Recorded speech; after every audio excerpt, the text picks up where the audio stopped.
Chauncey. Hey, Howard, how's it going? Chauncey's a weird dude. Why? Chauncey's a bit of a skunk. He is. What I do now? Talk to you about him today, as a matter of fact. So Chauncey interviewed Jason Priestley's sister. Okay? I read the interview. I don't know what's controversial about it, but evidently, what's the story? You're being sued by Jason Priestley? He's got his attorneys sending threatening letters to magazines and publicists and newspapers saying that the interview was bogus, didn't happen, she didn't say the things that were in the interview, I never spoke to her. Yeah, so I get an email that Chauncey sent to Gary saying, listen, this interview I did with Jason Priestley's sister is very big. I didn't say that. And Us Magazine and everyone is writing about, how this controversy. And I'm getting calls from disc jockeys on morning shows all over the country, like Man Queer and all of them, and they want to interview me. What should I do? Oh, you exaggerate so much. All right, I'll read you the. He didn't exaggerate even. I'll read you the email. It's big. Everybody wants me. Man Queer wants me. Yeah. That's what. That's so it. I went. I try and do the right thing, So I go. Here's a guy I have on every day. Man Queer ain't having him on every day. Doesn't know what to do. Now he doesn't know what to do. It's not clear to him what to do. You never know with you guys what the protocol is, what gets you in trouble, What's the protocol? I don't know if you guys care, if you don't care. You want to help other people's shows or you want to help my show? You just never know with you what's going to set you off. Here's the protocol. We're the morning show. Everyone else is our enemy. Right. What show do we want? Consider me, I don't know what you consider me. You know what I mean? I consider you a skunk. But I tell you what. What? You're our skunk. Who puts you on the air when you don't have something going on? Story. Well, I take that as a compliment. Well, of course. What is it? Whatever your name is. Howard, Chauncey instant messaging me on Sunday. Can I do his show? Does it matter? I'm like, Chauncey, why would you do that? He's not even in Jersey. What? I don't understand. He's like, but you think Howard would be mad? I'm like, I don't know. Well, I mean, why? If you've got something good, why wouldn't you bring it to me? Because if you guys know what's going on with me all the time. If you don't. No, we don't. In fact, when you sent me that email, that was the first I knew of the controversy. How do we know what's going on with you? What are you talking about? Beth emailed me and told me she knew about it. Beth isn't me. Beth is Beth. I figure you guys talk. Beth emailed you? Yeah. That's disturbing. It is. We're like email pals. Oh, my email pals. She emailed you about your controversy? Yeah. How did she know about it? She saw it in Us Magazine. Oh, well, she didn't tell me about it. Wait a second, Chauncey, was she responding to an email you sent her, or did she just emailed you out of the clear blue to ask you about it? She emailed me out of the clear blue to ask me about something else. I answered her. Then she sent me back another email saying, by the way, I saw this in Us Magazine. It's crazy. Right. So okay, big shot. Big shot. I'm a so big now shot. you want to interview with everybody else? No, I'm not doing nothing. I do the Stern Show and that's it. Okay, so tell me what the big deal is. What did you stay on hold for a few minutes. You got a few minutes? Yeah. Let me take a commercial break, then I want to hear what the big controversy is. Okay. The other thing I want to talk to him about is he's writing that book with the guy from Scores, and they just sit there and they talk about what everybody does at Scores that they've seen. Wow. Isn't that supposed to be... Well, save that for when we get back with Chauncey. Really? All I know is Scores is better than ever. When I was there Saturday night, or Friday night, oh, my God. What makes it so good? Not on. I mean, it's great. Like, even if you go there with your girlfriend, because a lot of guys are up to, I never understood that. I never understood taking your girlfriend to Scores. Until now? Until I had a girlfriend. Yeah, because it's that's kind of where you get the scores. Yeah, I go myself, but right. I've gone a few times myself, but there's something kind of erotic about, like, that your chick and the chick's all talking about that they dig each other or whatever the hell it is. It gets you going. So, but the girls look great. Lonnie's great. Everything was great over there. Well, one of the things that bothered me about this article I'm reading in the tabloid is that one of the things they said is you don't realize the girl just probably got finished giving oral to the fat manager before she came to give you a lap dance. Yeah, it doesn't. What do I care? That doesn't happen at Scores. That's at a lot of low-end strip clubs. They're talking about Scores. It's the guy who used to manage Scores. Oh, Or he was a bouncer at Scores. He was somebody at Scores. Lonnie's not fat, first of all. All right, listen, we got to take a break. I want to hear Chauncey's big controversial story after this, and then we have a ton of stuff, including those Mike Tyson clips that we never got to. And a whole bunch of other things. Right after these words, it's Tuesday. Here's Robin calling in sick. Hi, Gary. This is Robin. Hope you can hear this. Obviously, I am under the weather, and don't think I should be at work tomorrow. So here's your heads up. Hopefully you get this in a timely fashion. I'm going to try to get this out of me and be back by Tuesday. Bye-bye. WNBE, Honeoye Falls, Rochester.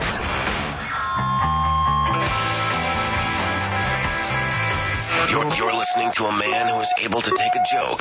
As long as it's not about him. This is the Howard Stern Show. All right, so when we last left you, we were in the middle of Chauncey's exclusive story. Let me get him back on the phone. Chauncey. Hey, Howard. Hey, let me play you this first, though, before you tell your story. This is good. We got some voicemail.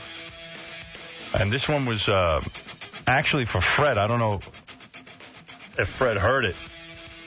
But this is a message from Mars, Fred's home planet. Greeting, Fred from Mars. This is an official message from Commander Boubois transmitting from Arizona on the planet Earth. I want you to know that you are doing a fine job, my comrade. I know it is difficult, but you need to hang in there. And when Howard retires, our diabolical plan to take over this week's planet will be put into place. Wow, isn't that great? Fred's been working undercover all this time. Yeah. There is Fred's home planet, Mars. We intercepted that message. I think that's a phony call. You know. That's not a cleared frequency. Fred playing along with the shtick. All right. That's beautiful. I think that was Stephen Hawkins just goofing on us. All right, so Chauncey has been contacted by every morning show because... Two, Howard. Oh, two. Because he's in the middle of controversy. By the way, I was reading that rag Chauncey puts out, Steppin' Out, of course. It's a free newspaper out in New Jersey. And New York City now. So Doug Goodstein, the widow Goodstein, who was down volunteering at the World Trade Center disaster. Yes. He wrote a secret column. An anonymous column. An anonymous column. Why anonymous? I don't know. Until now. Well, he was anonymous. It was like anonymous ramblings of a World Trade Center volunteer. Right. Which, by the way, I mean, it was a very moving article because he did volunteer, but at the same point, it's like every article I've read. There was no new revelation in there. But why couldn't he put his name on it? Maybe because when Chauncey printed it in the paper, he put dairy of a... Instead of diary, he put the word dairy. Maybe you don't want your name on that. Dairy of a cow. World Trade Center volunteer. Dairy. Way to go, Chauncey. You still there, Chauncey? Yeah. Yeah. Yeah, nothing to say. Anything. So then Chauncey sent us emails saying that his interview with Jason Priestley's sister is so controversial that all the morning shows want him and he doesn't know what to do. No, it's not what if I said that, I didn't mean that. What I meant is, what is the protocol? Are you allowed to do other morning shows? You can do whatever you want. But if those morning shows, how come those morning shows aren't there for you when you have nothing to talk about? I didn't approach them, so I'm not doing them. That's what are you bothering me for? All right, let me hear the big controversy. What happened? What is going on? Let's hear. Well... Now he doesn't have You interviewed Jason Priestley's sister. Yeah, I interviewed Jason Priestley's sister. I read the interview. I mean, she talks about me. Right. She talked about the fact that Jason... I don't know. She didn't really say anything bad. No, it was unbelievable. You know, up until that accident, nobody wanted to even interview her. It was like, you know, it was a favor. Right. Then the accident happens, and the family of Jason Priestley gets involved, and they're going to do this blockade of all the media. No one's going to get to Jason. No one's going to comment on him. They're going to protect him. Then they find out that his sister came out a day earlier, supposedly, and talked to me about Jason, about the family, and also about Jason's medical condition. Okay. They come out with their attorneys sending letters out to everyone, publicists, newspapers, magazines, saying the interview's bogus, it didn't happen, she never spoke to me, never said those things. How dumb are they? Because really, who even pays attention to Chauncey's stupid articles? Right. Now we know about it because they're making such a fuss. So they said they threatened you with legal action? Yeah. And they said that you never interviewed her? But meanwhile, you tape all those dumb interviews. Not only did I tape the interview, but I took photos of it in my home. Photos of it. I sat on the guy's bed. Why don't you sue them for libeling you and questioning your... Can't you sue them for lying about you? I think I can, but, every single lawyer you talk to wants a lot of money. Mm-hmm. It costs money to sue someone today. It's not worth. But it is libelous, and it hurts, in this business with publicists. You start sending letters like that out, and you're Jason Priestley's camp, it's hard to get interviews. People think that you're making things up. So it was damaging to me. And I demanded an apology from the family, and basically they said no. So what was in Us Magazine, this whole story that we're hearing right now? Yeah. I see. Yeah. Wow. Well, goodness, I can't imagine that the other morning shows... Yeah. Wonder what the other morning shows wanted with this. I didn't, listen, I didn't approach you with this story. I just asked if you care. I didn't even tell you about it because I knew you wouldn't care. I think the other morning shows will be scared to interview you now because you make up interviews. Whatever you do, don't tell Man Queer that. Yeah. The good name of Stepping Out is tarnished. No one will believe even your dairy article. What's in that dairy? I read it. I mean, Doug Goodstein went down and volunteered at the World Trade Center. He didn't show up for work on 9/11 here. I mean, I'm talking about on the anniversary. Right. He's like the widow. You'd think someone died in the World Trade Center that he knew. He said he was having a rough time as it came up to the anniversary. Yeah. Oh, he's milking this thing. He was he's going to be angry that you guys know he did it, but... I know. I knew right away it was him. Did you?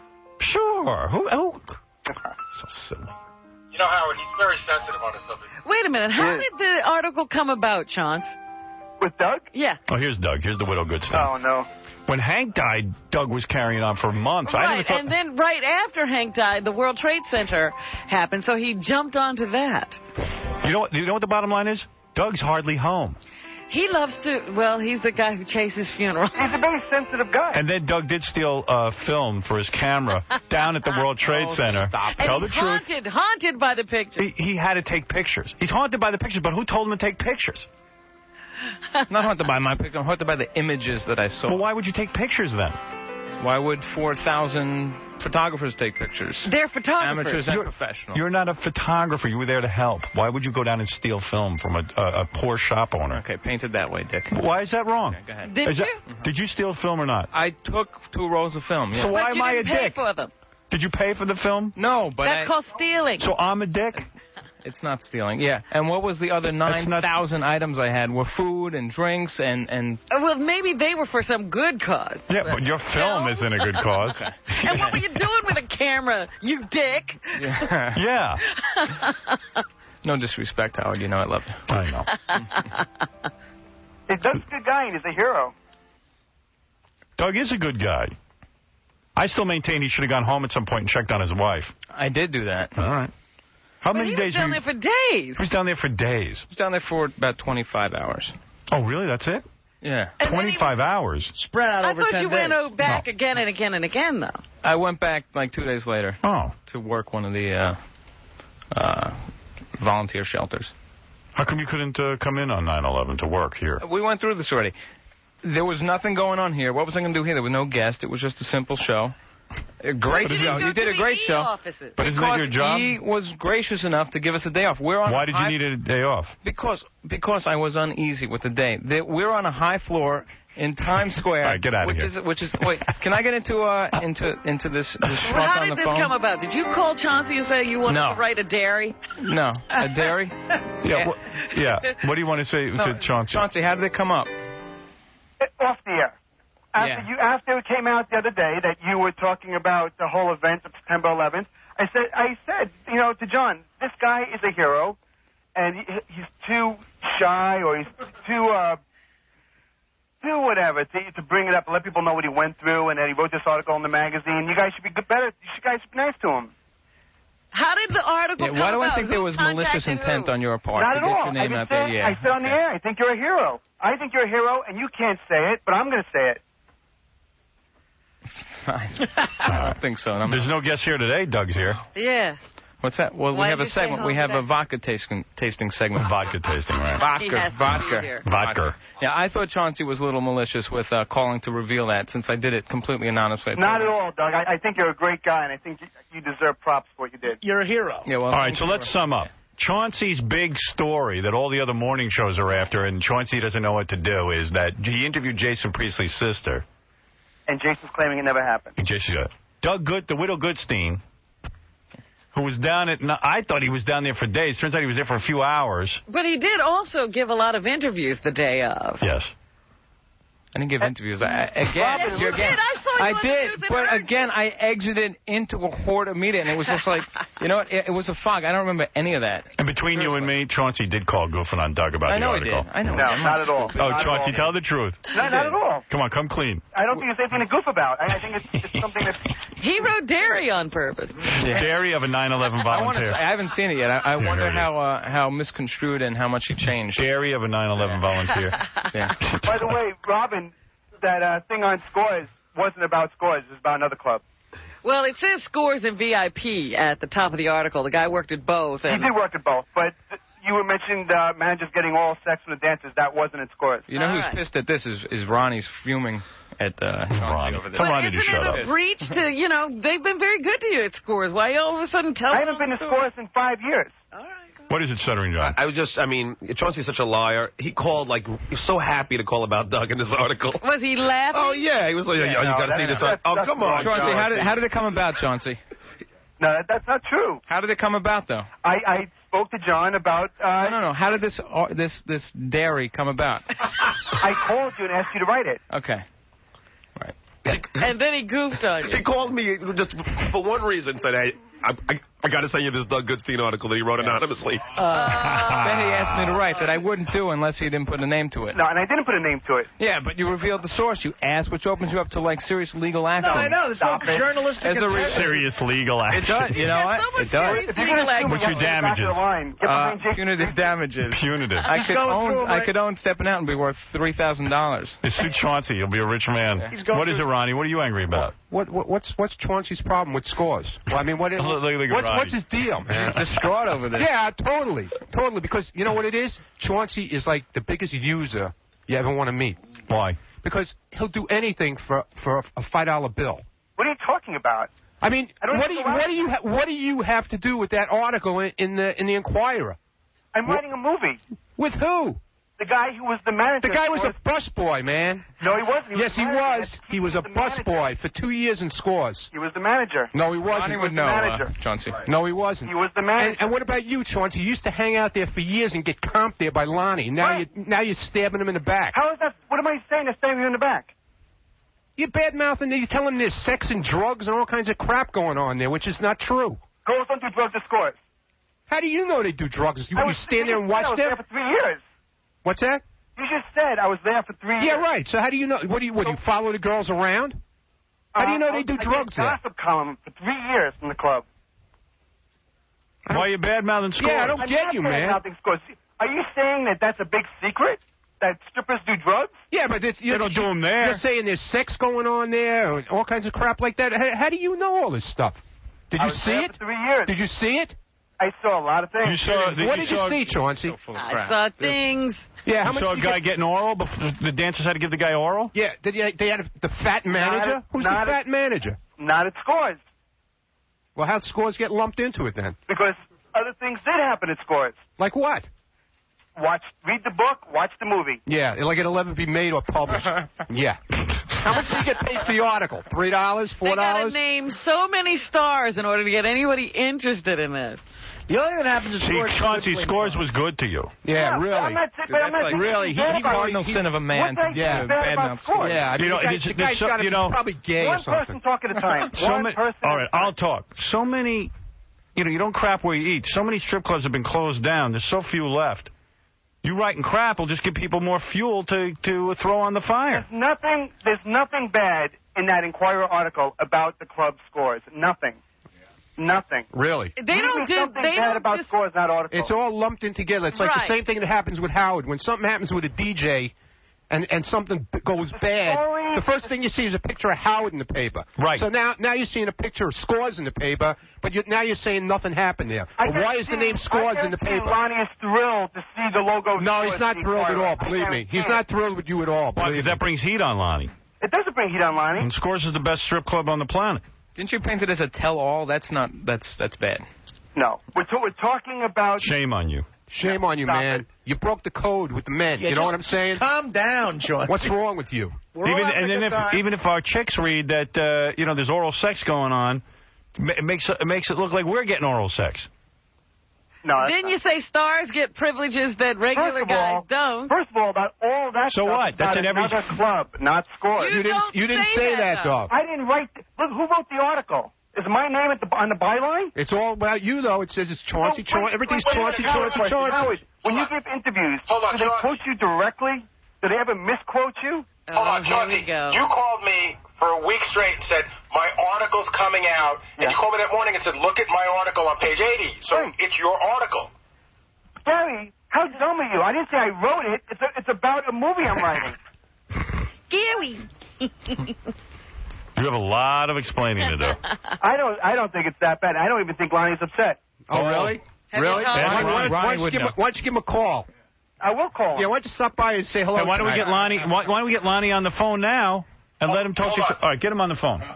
Let's find out if he's upset. Let's clear this up. Talking to Ronnie is like talking to Lonnie. Right, same thing. He knows. Exactly. Yeah, he could do the diary of school. Ronnie, when are you going to marry Lonnie? Nah, man. Nah, man. Ronnie, don't you have a wife and a family to go to? I do. But that's what kind of husband are you? That's a place I hang out. Is there a problem with that? Are you too old for that? Where do you hang out? Friday night at I call Ronnie. Christopher Street. Where do you hang out? I call Ronnie to get into Scores now. Of course. Yes, I call Ronnie at home, and Bonnie goes to me. He's the liaison. Ronnie's not here. He's at Scores. No, Friday night I was home. No, Friday night you were home. Friday night I was home. A lot of times you're not. What's wrong with hanging out at Scores, Chauncey? Is there something wrong with that? Yeah, I think it's sad when that's your whole life. That's not my whole life. Look who's talking. What kind of life do you have, man? Look at all the whores you're with. Strip clubs 24 hours a day. Yeah, because you're with whores. You want to compare 1099s at the end of the year? I don't do bad, Ronnie. I have a nice house, a boat. I drive a BMW Z3. Yeah, anybody can lease a car. Talking about a BMW Z3. Yeah, Z3, big deal. I drive a 2000 Corvette, big deal. You know what I do all day, Lonnie? I drive a 2001 Yukon, big deal. I scratch my ass and wonder who I'm going to interview. Yeah. You got to drive people around. So what's wrong with that? You're a chauffeur. So what's wrong with that? That's pathetic. Is it real? That's pathetic? Why is that pathetic? You hang out in strip clubs and you're a chauffeur. That's sad. Why is that sad? He's a chauffeur / security guy. Yeah, where is your family? Let me see what kind of family you have. Where's your wife and kids? Okay, Howard? Yeah. Lonnie's coming out now. Understand, I literally just woke Lonnie out of a sound sleep. So he's just adjusting and waking up. What line is he on? Line 3. Thank you. Lonnie? Hi. How are you, my hero? Lonnie. By the way, I had a great time at Scores Friday night. Oh, it was great to see you. You were with a really gorgeous woman, Beth. Yes, thank you. Yes. Oh, we had a lot of fun. Anyway, we're talking to Chauncey. You know Chauncey Hayden? Yes. We're mad at him for writing that article that appeared in the... I didn't write it. Well, he's writing a book. You contributed, whatever you did. And we feel he doesn't represent Scores properly. Well, he certainly broke the gentleman's code. Thank you. Yeah, really. But I have a question. Can I say, before anybody says one thing, let me just say this, and then you can trash me all you want. Benedict Chauncey, go ahead. Will you stop for 1 second and let me talk? He's such a weasel, Everyone's filibuster. You can't get a word in. Give me 1 minute. Anything that I said that went on at Scores were things that were in my Eye on Scores gossip column that Lonnie himself approved of for 3 years. I said nothing. That oral is given to the managers? How many times can I tell you? That doesn't go on at Scores. I didn't You didn't write that. You don't make it clear in that article you're not talking about Scores. You didn't write that, man. You didn't write that at all. I didn't write anything, you jackass. That's from another writer. It's always from another writer when it comes to you, man. You think I'm a writer for the Inquirer? Howard, I have 2 questions.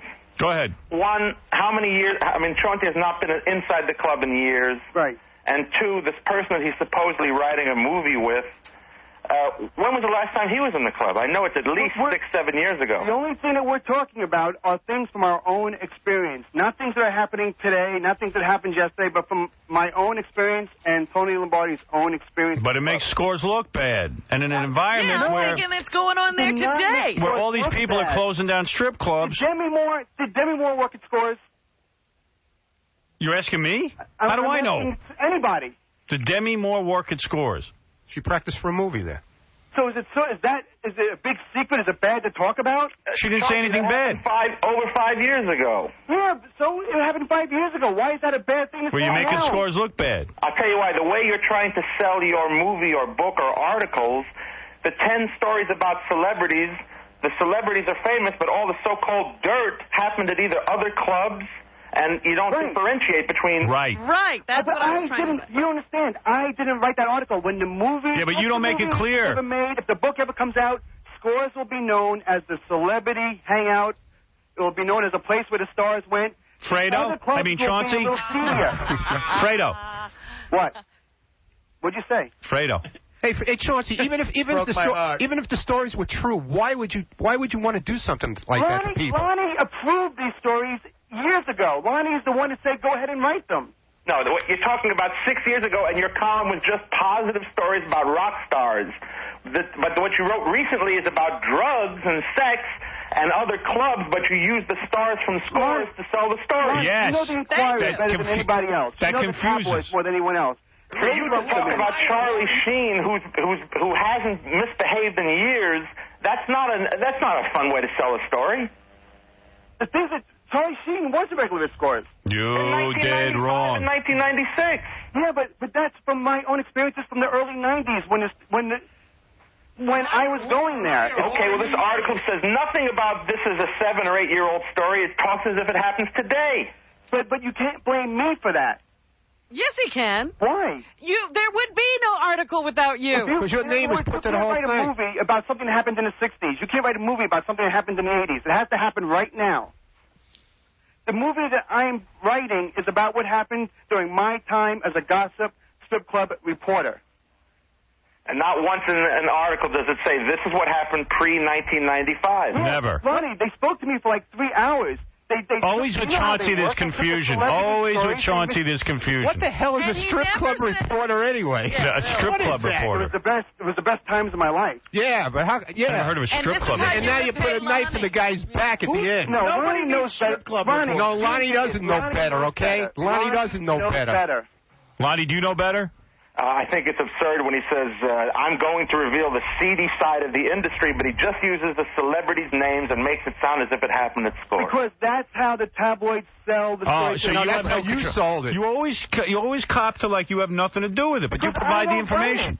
If someone interviews me... Shirley, what do you want to say? What? Hey, Howard, how you doing, man? Hey. I got the article here. I downloaded it off the site like a couple weeks ago. It names celebrities and stuff that went on in the club, and says Chauncey Hayden and the other guy's name, that they're tell-all tale about mammary meccas from Scores. Doesn't mention anything about the other club that he Right, to Scores. No, it mentions another club.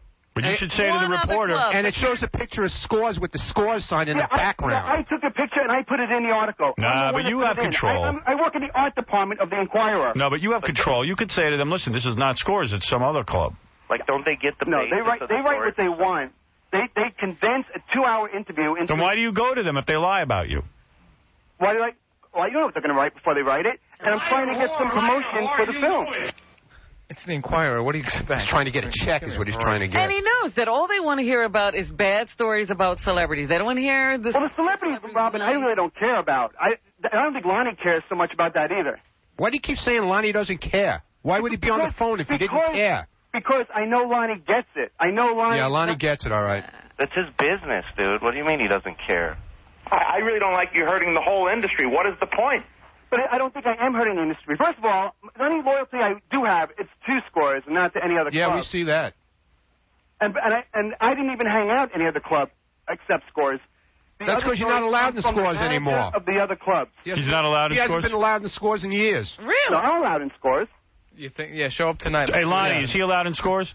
Well, he knows he shouldn't go there because he just breaks the. We knew eventually he'd break the gentleman's code, and he has. He's Fredo. I don't think I have. I really don't. I don't think I've done anything except... Why did you hook up... If you're saying these are your experiences from 5 and 6 years ago when you were there, why did you bother hooking up with someone that worked in scores in 1993? Why do you need him? Because we need his experiences. Because Lonnie, he worked at another club up until 3 years ago. Yeah, but he didn't work at Scores since 1993. That's 9 years ago. Yeah, but we're not. But he also worked at other clubs. It's his story of other clubs. His whole experience working as a strip club manager. But every single why not write about something else? Was at Scores. All the good was at Scores, and all the bad was supposedly somewhere else, and you didn't differentiate. Right. I did, Lonnie. They didn't. They just mixed it all together. Listen to me. Yeah. Write about other things, never about strip clubs and Scores. It's hard enough. Don't you think Lonnie cares if stars feel comfortable at his club or not? And it's hard enough being a guy and convincing your wife or your girlfriend that you want to go to Scores. They don't need to know what goes on in there. Well, let me just. And then you make up stuff. Lonnie will back me up on this. For 3 years, Lonnie and I worked very closely together doing a Scores. Are you a man? Are you a man? Are you a man? Are you a man or a woman? Are you man or woman? Tell me the answer to that. Are you a man or woman? What is your point? I'm a man. You're a man? What is your point? Not really. He's no man. He's no man. Ronnie, did you and I not work together on this? I believe the next step is you'll try to sell a book or you'll claim to have inside information on Howard, and you'll use the same logic. You were part of his show, and you know the inner workings of Howard's life. Lonnie, be honest. Didn't you? That'll be the next step for you. Lonnie. Anything for a payday. Lonnie, didn't you and I work on this for 3 years doing a Scores gossip column? Well, I would never say work. You were invited into Scores. You wrote a column about all the positive celebrities that hung there. And now to sell a book, you're trying to say the industry is dirty. Yeah, you're saying that oral... And Lonnie, why didn't I get oral sex from the girls? I never saw the dirty side of the business. This is coming from... What? Why didn't I ever get oral sex from the girls if everyone else was when you called me the other night, you didn't ask for it. All right. All right, listen, Chauncey... You messed up. Well, Lonnie, I'm very sorry you feel that way. What can I tell you? Well, you're not allowed in Scores anymore, that's for sure. Well, I haven't been to Scores in about 5 years. Well, you're not going. This article sounds like you were there last week. Well, I didn't write it. Lonnie's mad at you. You... Howard, did he get paid by the Inquirer for the story? Son of a bitch! Lonnie, you get a check every week from the Inquirer. No, that's not true. I never have. Oh, you've never leaked a story to the Inquirer? Never. Lonnie? Never. Mike Walker's a friend of mine. I don't get paid, and I've never leaked the story. Oh, my God. Never. Not once in my career. Good thing it's not cloudy out. You'd be struck by lightning. Not once in my career. But you didn't answer the question. Did you get paid for this story? No, Tony Lombardi did. I didn't get paid at all. Why did you need him if he hasn't worked at Scores in years and years and years? Because he has all the dirty stories. It's about working behind the scenes at strip clubs, not just Scores, several then clubs. How come the title is individual strip club singular? Because I didn't write it. Because Scores is the most popular club. The Inquirer used it to sell the story. Mark, you're on the air. Hey, good morning, Howard. This is Mark from D.C. Yes. Hey, Chauncey's a real douchebag. You're not hip to him by now? He's burned you so many times. Well, you never say anything bad about Scores that could lead to I didn't. You know, it's not smart. It's not smart. What did I say bad about Scores? I'm very surprised at you. Andy, you're on the air. Yeah, what's up, Howard? 802 Union guys go down there all the time. Now my wife's going to break my balls every time now. Of course. That's right, man. What you have to do is, every time Chauncey calls, I think I'm going to turn off the radio now. There and we're you going to go. see how much we can hurt this little prick. You're going to screw it up for me, you little prick. Well, a lot of men are angry this morning. Hey, all I know is I didn't say anything bad about Scores. Lonnie knows it. Well, the only thing I don't hear Lonnie saying he doesn't know it. Lonnie doesn't know that at all. Lonnie doesn't know it at all, man. Casey, go ahead. I haven't agreed with anything Chauncey has said, and he keeps saying, I know. Casey, go ahead. Lonnie, did you not approve of every story I've ever written about Scores? That's not what's in We're talking about 5 years ago. You had a gossip column, a positive column about you going to the club 5 years ago. What does that have to do with this negative stuff? Sean, you're on with the boys. Sean, go ahead. Yes, good morning, God. Thank you. I'm talking to Lonnie, Howard. Oh, you're right. I agree. I was wanted to say, Chauncey, I used to listen to your show, and one time I remember you put a dildo where the sun don't shine. Did you put a dildo on yourself, Chauncey? No. Then you are woman. Oh, wait a minute. Chauncey, don't we have that on tape somewhere? I don't know. Play it. Let's hear it. Oh, I see. So if I produce this tape of you being a fag, will you shut up forever? Yes. If you produce a tape of me being a fag, I will shut up. And you'll stop the movie. That will stop the movie. Wait a second. I'm going to get the tape. Sean, you're saying you have tape of Chauncey using a dildo on himself. Yes. And if he produces the tape, you will stop the book and movie? You got it. All right, that's good, Sean. Get that to me. That wouldn't surprise me. Yeah, I wouldn't be shocked by that. Any man who would turn in scores. Yeah, really. Any man who would turn in any strip club, not only score. Right. I mean, what's the deal? I mean, this is mind-boggling. It bothers the guy that guys go out and have a good time. I don't get it. Yeah, what's your problem? Come to think of it, you're right. Really, what's his you're making sense. Yeah, what's his problem? There's so many things to expose. The I Taliban. don't care if it's $1 a dance strip club. What's his problem? Right. That's true. Guys are going out to have a good time at night. What's his problem with that?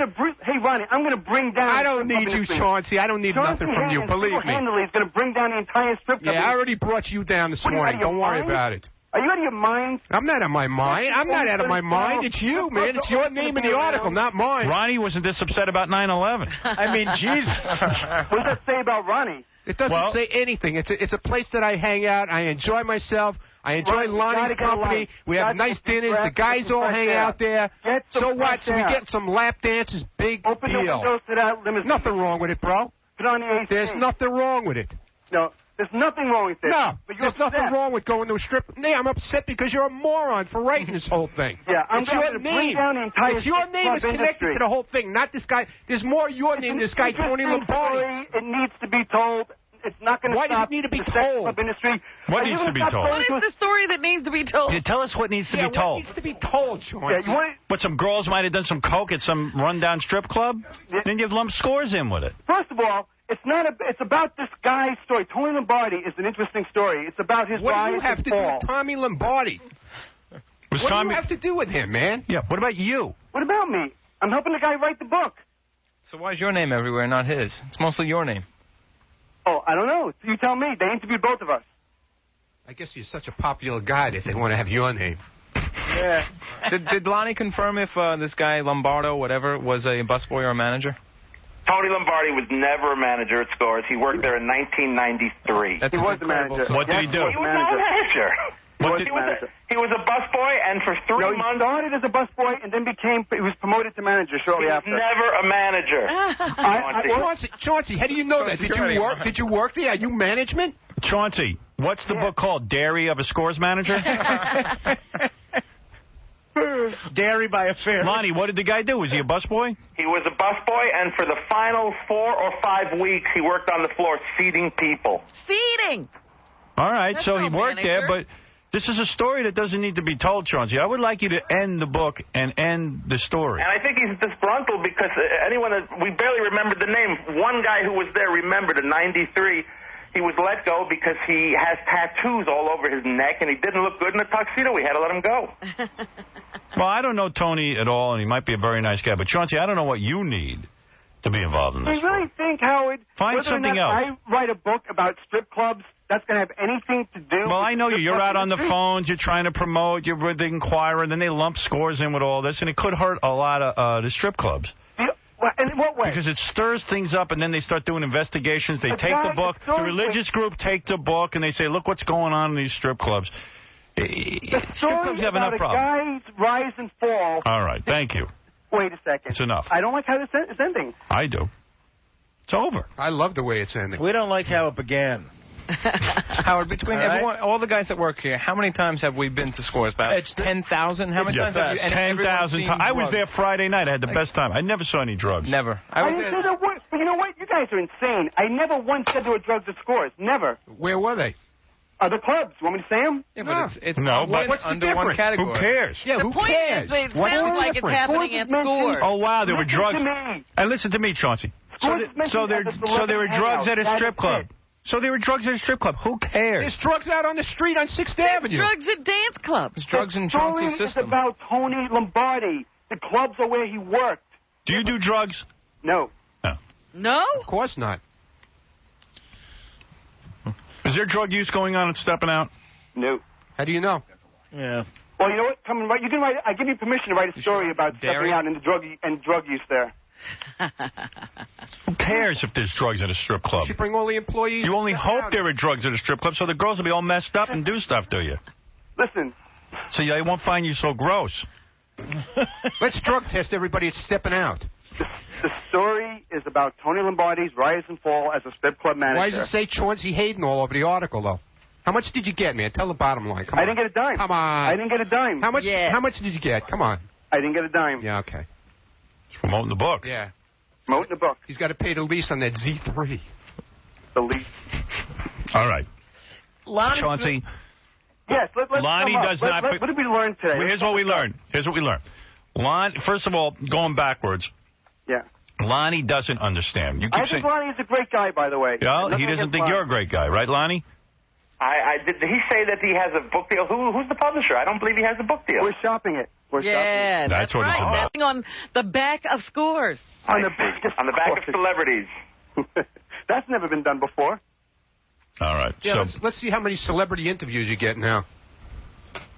Yeah, it's going to be tough. Well, Lonnie does not like what's going on, despite what you may think. Yeah, about Well, I apologize to Lonnie. He's always been good to me, and I consider him a friend no matter what. And stop the madness. Wow. You're a man. Can you imagine if he was an enemy? I want you to go to Scores tonight and apologize to Lonnie and rip up this book. On your knees. You understand? And it doesn't sound like I'm invited to Scores. You're invited to rip up the book. We're going to have a book burning party. You want to have a book ripping up party at Scores? Yeah, a book burning party at Scores. I'm going to put on a little Hitler mustache and burn your book. Hey, for enough funny money, I'll be there. And you can service Lonnie the way you said he gets service. I didn't say you stop that. Well, you imply it. I didn't imply it. I thought it was Lonnie you were talking about. Well, it's not Lonnie. It's not even Scores. It's another club. My point is Lonnie's that's what not the fat. article does. I didn't say Lonnie was fat. You did. You said a fat manager. I didn't say that. Lonnie's not the manager. And Lonnie's not fat. I thought he was talking about Robin, Lonnie. you know what I'm going to do? I'm going to go into my diary, as he would say, from 1992, and I'm going to try to sell exclusive stories about what just happened. All right. All right. Now, so we learned that Lonnie is mad about this. Secondly, we learned that the word diary is not spelled D-A-I-R-Y. And we learned that Ronnie needs to get a life. Yeah, right, okay. He needs to get some fresh air. We also learned that you broke the code, bro. I didn't break any code. Now, here's what we You're not a man. Chauncey, here's what we learned. What's good for Scores is good for men in general. Yeah, we learned you're not a Scores man. will live on long after you and I are dead. Scores will be around. You remind me of a guy who becomes a lawyer and then works for women to take guys' money. Yeah. That's what you remind me of. Punk. I don't even know what Seriously. that means. What it means is that what kind of lawyer would work against a man to take half his money? Do you think anything I would never. Is that what you call A traitor to his own sexuality. It can only come back and bite you in the ass. Hey, Howard, you put gorgeous women half naked in a building, and there's nothing anybody can do to stop that place from being packed and making money. Louis, go ahead. Yeah, hey, Chauncey, let me tell you something, you son of a bitch. I own one of them friggin' strip clubs. You know what? Boom, boom, boom. 3 caps to the head, brother. You know what I'm saying? Well, that ain't right. Canary. That's wrong. That's No, wrong. it ain't wrong. Let me tell you. You're a friggin' canary, Chauncey. Chauncey. Chauncey, you might have brought yourself a lot of trouble here. Chauncey, why don't you do a story about a garbage man putting in your hair plugs? That would be a very funny story. That's a good story. There's a movie. I'd like to see that. Why don't you do a story called Diary of a Canary? Yeah, why don't you do a story about a limo driver going to Scores? Boy, that's real bad. What? It's real bad It's hanging a out story there. that needs to be told. Yeah. Ronnie is fighting. Howard, how could Chauncey redeem himself besides ripping up the book? What you should do is rip up the book. Rip out his hair plug. Rip out his hair plug. Robin, don't get me started on you, because I could have a field day. Why? What do you know about Robin? You know about Robin? You want me to tell you what I know about Robin? What do you want? You want to dish some dirt? He's such a You want to stab her in the back? Go ahead. So you're out of your mind. Go ahead. What dirt do you have? You know what? I'm not. You're Let's right. hear your dirt. I'm not going to say it. Such a threats out there. Robin's story for another day. Robin, does he have anything on you? I have no idea. Oh, yes, I don't do. know that there's anything to be Who's got dirt I on got a Chauncey? great story on Robin. A great story? Howard, you know, Chauncey only ever gets paid for his work, so why don't we just pay him with some money? Tell me what you got on What's Robin. the great story? Your work? Robin's giving you permission to tell the story. Are you, What's the Robin? great story? You know what? Let's save it for the book, right, Chauncey? Robin's story You know what? I'm not going to say it. Let's hear it. Save it for the book. She's calling you out. Yeah. You want to hear it? Yeah. The start show This is book. the story I have on Robin. Robin, do you still own horses? Yes. When was the last time you went to visit them? This is your story? Well, we all know that. We did that on this show. No, well, but the people who take care of those horses says that you completely neglect them. I don't go to see them, but they're paid for. So tell us something we don't know. That's your story? You got that story from here. Obviously, they're still alive to get fed very well, obviously. No, I heard So what kind of story is that? I heard the horses aren't in good condition. Well, I only have one now. They're not in good condition. What happened to the other one? It died. It did not. I gave it to a college. It's doing very well. That's not what I hear. Oh, you're nuts then. Oh, he's such a fool. You're such a nut. Not what I hear. There's nothing you got. By the way, I can't say anything bad about Chauncey. He has a story on me. Really? Me and my wife got divorced. Don't worry about it, man. When the show is over with, it'll be written And by about. the way, Howard, just for the record, do you know how many times TV shows have offered me a lot of money to go on and talk about you, and I turned them down? What do you got to tell about him? Wait, Howard, when You had don't your know anything divorce- about me anyway. Howard, let me tell you something. When you had your divorce, Yeah. I had Extra, Access Hollywood, all these shows are calling me, offering me... Because you're smart. I put you on the radio all the time. Why would you ruin that? It's like I'm a rat, and I'm not a No, rat. you're ratting out scores. You know, he almost ratted out Stuttering you're John. wrong. I'm going to say John's it for the got a last story time. about. Anything I said about scores are from articles that Lonnie approved himself several years ago.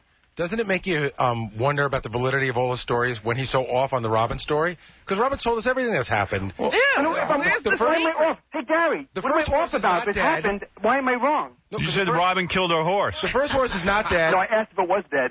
And they killed it. That's not what I hear. There's nothing you got on Robin she didn't write in her own book. Right. There you go. In fact, I could Okay, play got some me of there. Robin's book right now if I wanted to. If I wanted to. Howard, you know what? Chauncey did an article with John a month ago. I was witness, along with Gary, to John screaming at Chauncey about how he was changing all the facts. John could come in if How he come wants John to. isn't here stabbing him like he usually does? He totally stabs changed everybody the else. article. Anything John's asked for, I've done. John wanted a story on his wife. I did it. John wanted a story to promote his gigs. I Yeah, do and then it. you wrote it, and it was all wrong, and you were putting words in his mouth that I he let never him said. proofread it first, jackass. Chauncey, you inserted questions that you never asked me. We discussed this already. I and know, changed but it just proves how awful you are as a reporter. I'm terrible. You're a horrible journalist. I am. I'm the worst. Chauncey, honestly, just as a friend, I'm not your friend, but like, let's pretend. Yeah, I'm not your friend. Dude, Call me up Chauncey, again, John. Ask me Chauncey, for how free. can you stab Lonnie in the back? When John needs something, Scores has he calls been you up like he's your best Chauncey, friend. Scores has been so good to you. Whenever you call me up, John, it's like I'm your best friend. I need a favor, Chauncey. Yeah. Can you do me a favor? Chauncey, how many times who emailed me last night asking me if it's okay for you to go on the freaking Man Quiz show? Yeah, I was trying to do the right thing. You know, the only question I have for you, Chauncey, is because I have no beef with you. You've never screwed me. But I asked Howard this the other day. How on earth do you have a weekly publication and let the word dairy go out instead of diary? Listen, we have how a does that small happen? staff. You can look at the Daily News, the New York Post. You're going to find I've spelling never errors. seen a misspelled headline. I've seen typos within an article. I've never seen a typo in a headline, ever. Well, the spell check won't pick up dairy because it's spelled correctly. We're a small staff, and we do the best we can with a weekly mag. It's 2 But how many people looked at dairy of a volunteer and let it go? I tell you what, Chauncey, I'm gonna help you out. I got some Robin stuff you can print up. Here, you ready? Yeah. Here's some more stuff. Wait. Here it is. You ready? Mm-hmm. You listen to this. I was probably beginning to think that saving what little money you could make and then going to a store to spread it around was the only way a poor black person could get any respect at all. And then I started to hear people talking about this boxer named Cassius Clay. Mostly it was... Write that up. And Gary, I do have something on you, and I would never say that either. Hey, Gary. Wait. What do you got on Gary? Is it as good as the story you had on me? What'd Gary do to his horse? Steal his teeth? Gary did an interview with me 10 years ago. And in the interview, he said that you wouldn't be on the air and that you'd be too old and be washed up when you were 47 years old. I know I didn't say that. Yes, I you know did. for a fact I didn't say You that. did say it. No, I didn't. You produce a tape. Produce a tape. I'm going to produce the tape. Get the tape. I will play the tape. Gary so wouldn't say that. Gary, I so wouldn't say that. Maybe I said... You compared Howard to Scott Muni. At 47, you said, my God. Howard, I don't want Howard to be like Scott Muni. Gary, I can't believe you said that. And Gary, who wants to be like Scott Muni? Gary, how could you say he didn't screw you, man? He screwed everybody here. Well, he just screwed me just now. Do you hang out in Score? Yes, I do. Now, your wife is going to read that article. What is she going to think? She's never going to read that because it's only available in New Jersey in the supermarket. But her friends are going to hear this rap. You know what I'm saying? No, you're right. It is. What do you mean? It's available everywhere, the Inquirer. Well, that's true. It's in the Inquirer. Yeah. I mean, I don't get it. Once again, I only said that celebrities hang out at Scores, and there were stories hold on a second. Chauncey, be upfront and use your head. You realize whether you're saying that you weren't responsible for it. You realize how it looks, and you are responsible for it because if you want everything to go to correctly, you would say, hey, let me see this article before it goes out so I don't look like a fool. Otherwise, you're just handing your words over to someone else to do whatever they want, which apparently you do a lot to other people. Hey, Chauncey, what's your motivation for doing this anyway? Yeah, what was the payoff? The motivation for writing a book? No, for the Inquirer article. To promote the book. Because he wants to sell the book. But you don't have a publisher yet. Why are you? Well, maybe we'll get a publisher, moron. Calling Lonnie moron? That was Lonnie. You call Lonnie a moron? You called Lonnie. Yeah, you thought. Whoa. Same difference. Lonnie, Ronnie, man. You're killing us both, all right? Lonnie, what was that? I thought that was Ronnie. How could he be promoting a book when it's not on sale? He has no publisher. He's just throwing dirt to get a deal. Yeah, he called you a moron. Chauncey, Ronnie. Lonnie's the smartest guy on the planet. How could you I know. Somebody was to call me a moron. That's I thought it was Ronnie, because Ronnie's pissing me off. You know, honestly, how do you screw over Lonnie? I've hung out with Lonnie maybe 10 times, and I'm going to put him in my will. He's a gentleman. I'm putting Lonnie in my will. Lonnie that's has the whole always point. been very good to me. Lonnie has always been very good to me, and I'm not screwing him That's over. the whole point. Chauncey keeps saying that I've approved these things. He hasn't been there in 5 years. He wrote positive things, and now he's trying to say negative things to get a deal. No, not about Scores. About the negative things are the experiences Tony had at other clubs. It doesn't matter. And it doesn't say that.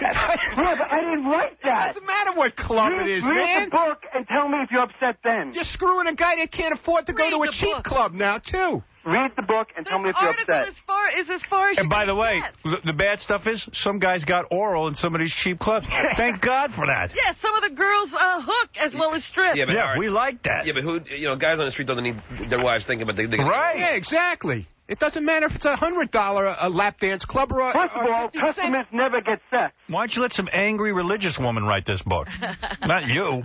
It's stupid. Stories about a guy's drug addiction and his rise and fall in the strip club industry. All right, I got to end this. Thank you. Chauncey. About 6 weeks on the floor. Chauncey, thank you. This was fun. This was a lot of fun. It's a lot of fun, right? This was exciting. But listen, better we nip this in the bud now than you write the book and everyone be mad at you. Yeah, I can't wait till the book comes out so my wife can see it. But this is the proof what a scumbag Chauncey is. Like, he called me about Goodstein writing that column. Goodstein, he promised Doug that he would never say that it was that it was written by Doug. I never said on the air. He couldn't wait to call me and say, listen, John, you hear this you from me. called me begging me to fax it to you. Yeah, Called me I know. 6 in the morning. My job, After you called. How did John know about it in the first place? Because I thought it was because I was proud enough. Wait, let Chauncey answer. How did you know? How did John find out Doug wrote that anonymous article? I told John. Yeah. Why would you tell John? Because when Doug was talking about it the other day on the air, I was coming to Doug's defense saying I thought it was a great thing that he did and that you should read his article off the air. Call me like this. Yeah, John, you got to get a load of this one, all right? You didn't hear from me, but Doug actually wrote an article about 9/11. I can't believe that you faxed it still with the word dairy in it. I'm sorry I'm so hung up on that. I would have changed it when I faxed it. I can't wait to read it. I bet you it's all changed. All right, Baba Booey. Low blow, Gary. All right, moron. Yeah, Baba Booey and the moron are going to hang out together and smack you around. Uh-oh, do I smell a fight? Yeah. You know what? I'm going to fight. I'm going to fight. There's a good fat fight. Chauncey. Who am I going to fight? I'll fight anyone. Chauncey, you can't fight. Fight anyone? I can't fight. Chauncey wouldn't even get into his I don't underwear. fight, Gary. I would kill you. I would bite your neck until you bled to death. Please. Eddie, you're on the air. You just give me with your big tech. Yeah, Howard. Yeah. Yeah, I went to a strip club with my girl. Finally, after I've been dating her for 5 years. She's very jealous, very, possessive. I finally get her to have a couple of drinks, and I convince her to go. We go. We have a good time. This guy is a moron. He just completely, trust me when I tell you, even my girl listens to you, all right? She's listening to it now, calling me left and right. See, I told you that kind of stuff goes on, and that you're never going to go again. He ruined it. He ruined it for you. Why do you guys give him so much importance that Like, he should be banished from the face of the earth. All right. Thank you, Eddie. Well, obviously... This really has been fun. It has been All fun. men are going to shun you. Chauncey, Yes. thank you for your world exclusive about Jason Priestley's sister. You're certainly welcome. And the exclusive on me. Yeah. And on Robin. And a dead horse. And keep it all coming. That's Chauncey Hayden. Step It Out is the name of the magazine. Thank you, Chauncey. Thank you so much, everyone. And Lonnie, let me say something. You're not a moron, Lonnie. You are not a moron. No. You are a great man. I had a great time at Scores the other night. Fantastic. And I think the best revenge is we should have a wild, crazy party and invite everybody except for that fella. Right. Actually, you know what's funny? Every time I'm in there, Lonnie says to me, when are we having another party? Are we doing the Jeremy Shockey Scores party? Yes, we are. I thought we were going to do the Artie Bachelor party. And do the Artie Bachelor party. Artie's got to get engaged. He's engaged, believe me. I'll tell you what, Lonnie throws a great party. Wait a minute. Is Artie going to be allowed to go to Scores now after Probably Dana not. reads this article? There was a guy on the phone who said his wife canceled his bachelor party after hearing this on the air. Oh, come on. After reading that article in the Inquirer. So there you go. There you go. All right, Lonnie, thank you. Thank you, Howard. All right, Lonnie, most brilliant man. most brilliant. We have to take a break. We have so much to get to. I have things to do after these words.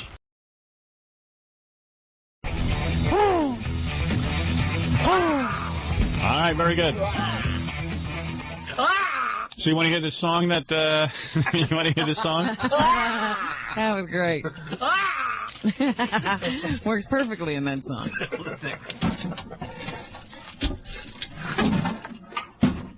Where'd you go? What? Where are you? I'm in the shower with the mayor. Get the soap. I want to find the CD, Robin. Now, why can't you pronounce the name? All right, the name of this band, I found a band. Certainly Harvey Leeds told you what they were called. I found a band. No one knows how to say the name of this band, but I think they're the next big thing. I've been listening to this song over and over again. I think this is a great song. Harvey Leeds said, I don't know the name of this band. No, he never told me the name. I told you, he just turned me onto the tape of them, and I just was home listening to music, and I was listening to it, and I really got into it. So how does it spell? All right, the first word is easy, skunk. Okay. Anansie. A-N-A-N-S-I-E. Skunk and Nancy. A what? A-N-A-N-S-I-E. Anansie.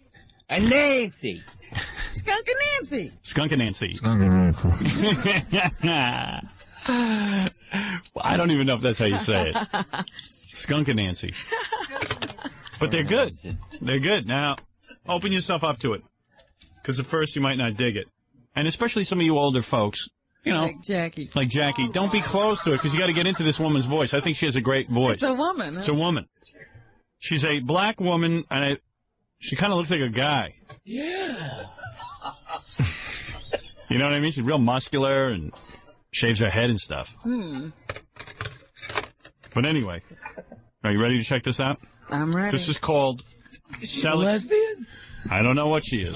We can hardly say the name of the band. We don't know anything. I don't know anything about them. I was just listening to CDs this weekend, and I thought I found the winner here. You know, the record companies send over all kind of CDs. But you listen to them a lot of times. Did you listen to Zacherle's CD? No. Zachary has a CD? Zachary has a CD?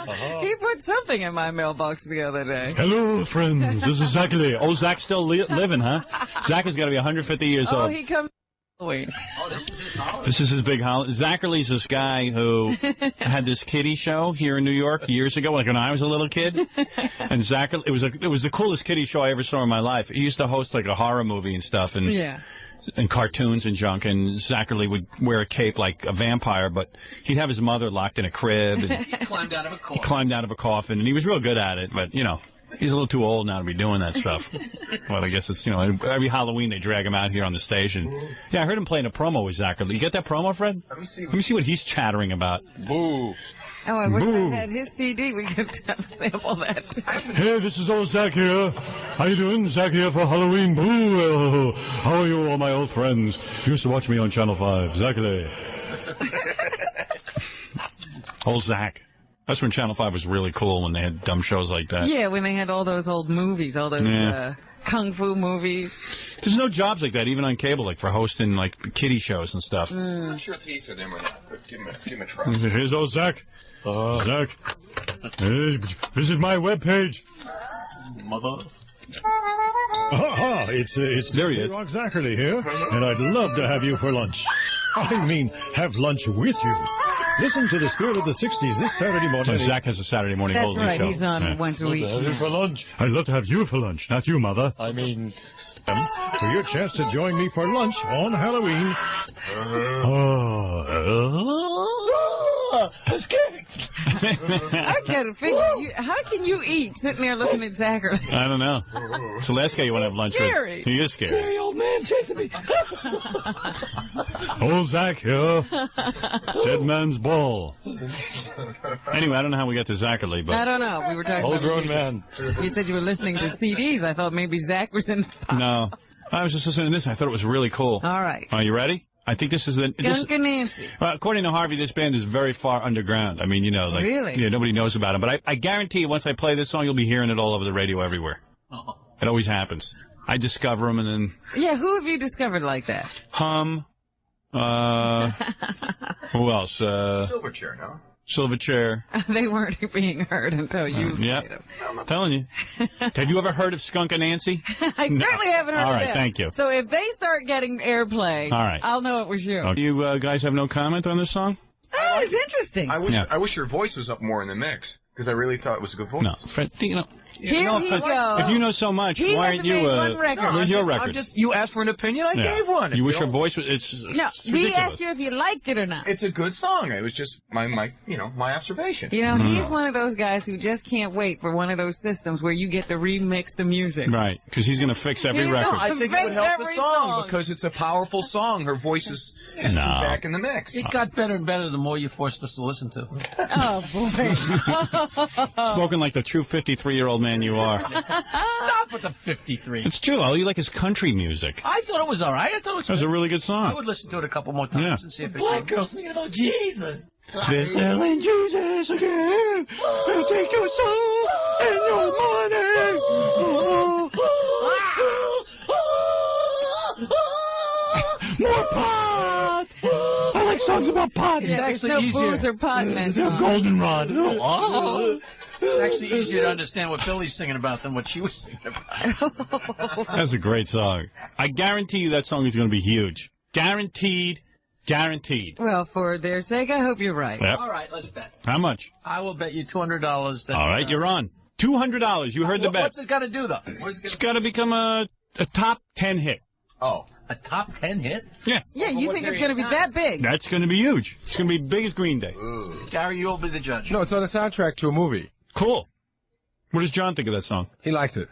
Yeah, he don't know anything. I thought it was pretty good. At the It's a beginning, real I good didn't song. like it, but I liked the chorus. At the beginning, I thought it sounded like Rush a little bit, but then it got really Rush? good. Yeah, because it got like... It's not anything like Rush. You have the you're not even you were the worst. You know, Gary's one of these guys. He thinks he knows music. He knows everything about music. He's one of those guys who wasn't even a disc jockey, but somehow he became like a music expert. And then as soon as you challenge his musical expertise, you realize he doesn't know a thing. Oh, That's not true. You have the worst taste of music. Like he's into Steely Dan. I don't have your taste in He music. likes Steely Dan, You 80s only rock. know one kind of music. Yeah. It's the only thing you listen to. What do you mean? All you listen to is like metal music and loud music. You don't know... Well, what other music is there? What do you like? I listen to everything. I like to listen to everything. Well, I listen to the Cranberries. That's not there you metal. I listen to the Cranberries. That's not metal. No, but I dig them. Who do you dig? Let's hear who you dig. You can't even say. I like R.E.M. I like U2. I like all the bands you hate. U2. Ugh.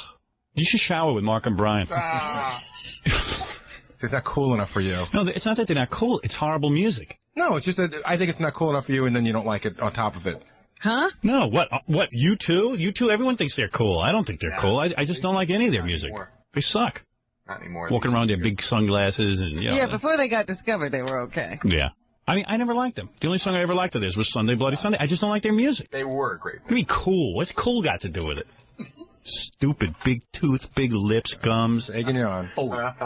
Big. I like this was different kinds of... your plan was to smelly- have him call you all these names. Yeah. It was going to come out that way sooner or later. Egging me on. Egging me on. He did this on purpose. Egging McMuffin. Well, it's on that soundtrack. No, he just thinks he knows everything about music, and No, he I doesn't know a know lot anything. of- I know a What lot do you like, about music. Steely Dan? So what's wrong with that? Ugh. What's wrong with like a Steely It's Dan? so wimpy. Don't Worst taste in music, Jackie. Yeah, Jackie.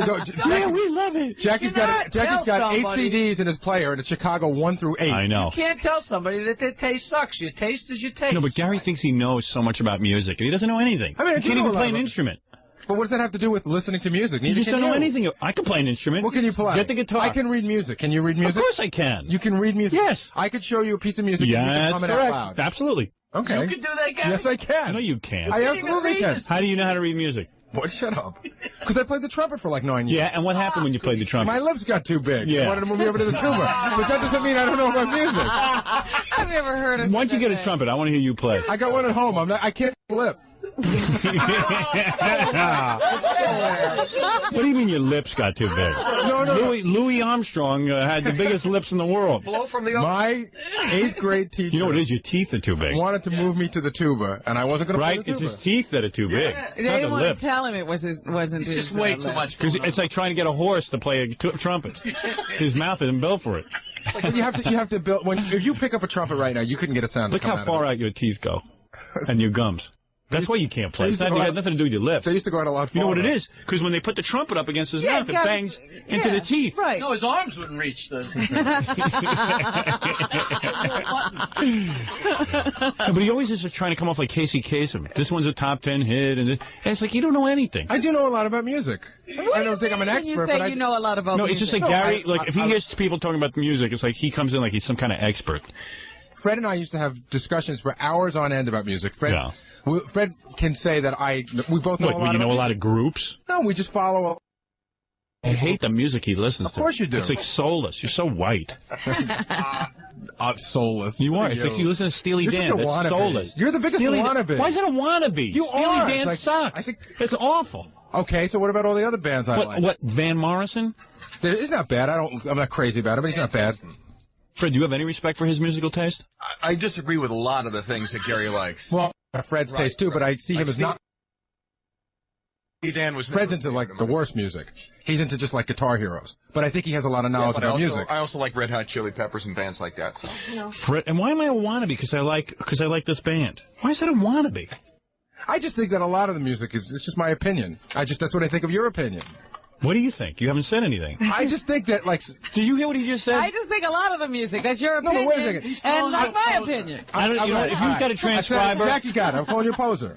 A poser? I think you're a bit of a poser when it comes to the music. You choose what you think is good. What do you mean? I'm sitting at home listening to this music because I don't like it? He doesn't think you're authentic, I guess. To some degree.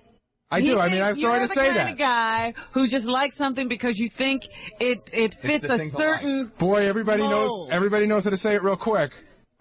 What? What? Well, what do you mean? How can you do that, though? Why would you sit at home and listen to music you don't like? Well, you don't think people do that? No, of course not. You mean you would sit in a room when you have free time and listen to music you don't like? And nobody's watching you? Yeah, I mean, why would you do that? That makes no sense, you moron. Okay. Why would somebody sit and listen to music at home by themselves if they didn't like it? Unless they'd listen to everything else. I don't understand what he's saying. The composer would listen to the music when he was with other people to show that he was cool. Yeah. Okay. Why would you do that?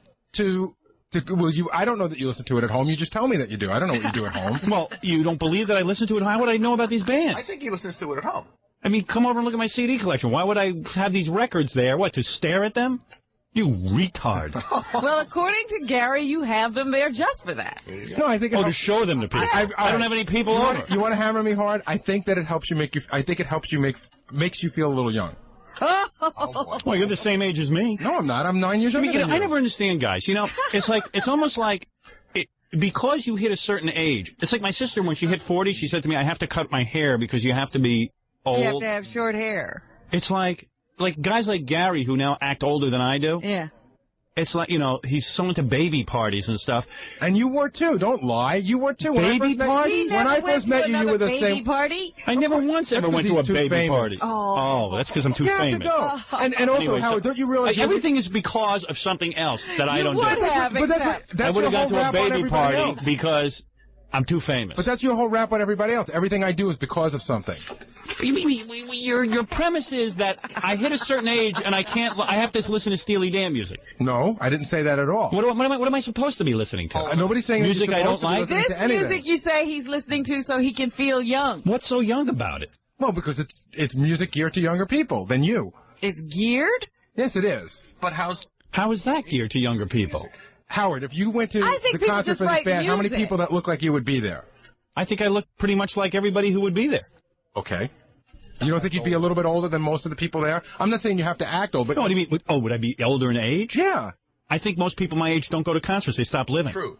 Okay. I think most people my age don't, they wouldn't do a radio show like I do. They don't even listen to music anymore. When I was 20, I was doing a radio show like this. Why would I change because I'm 40? I didn't say that you had to change. Yeah, that's what your whole lifestyle's about. You're going to become old like all my old fart friends who I went to high school with, who are now old farts. You did, if you want to get into it, you did become old and then get young again. Why would I become old? When was this? My career, have I ever been old? What did you look like when you were at NBC? What does looks have to do with how you feel inside? No, but what did you look like when you were at NBC? Why did you have the short hair and the work shirt and the mustache? Because that's what suited me. I was a heavy-set guy, and that's the way I looked. But that's what you sort of became, and then you sort of got out of it. Became? Did I change my musical taste? Did I like the music at NBC? Yeah, he used to listen to Barbra Streisand. Yeah, I used to love Barbra Streisand when I was at NBC. Because nobody was more of a rebel than I was. I mean, my whole career, I was fired. You insult me. I know. What do you think, I'm going to change my whole personality for music? No, I didn't think you would change my whole life has been built, you know, when I went to college, Baba Booey, when I went to college, everyone I know took the safe road. There was nobody willing to do what I did.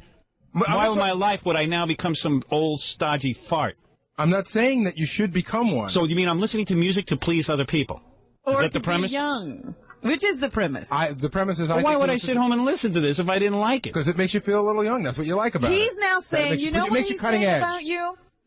So I'm so calculated that I have to listen to music I hate because it'll make me feel cutting edge? No, what he is saying, because it sounds to me like the guys, remember when you were in school and your teachers all of a sudden came in Nehru jackets and love beads? Yeah. Oh, no, that's what Gary said. I'm not saying that. Don't put those words in my mouth. I think if my personality was one where I was an accountant and all of a sudden one day I walked in all freaked out and I started acting in a different way, but have I ever given you any thought that I would act any differently? I mean, have I ever indicated to you all the years you know me that I wasn't cutting edge?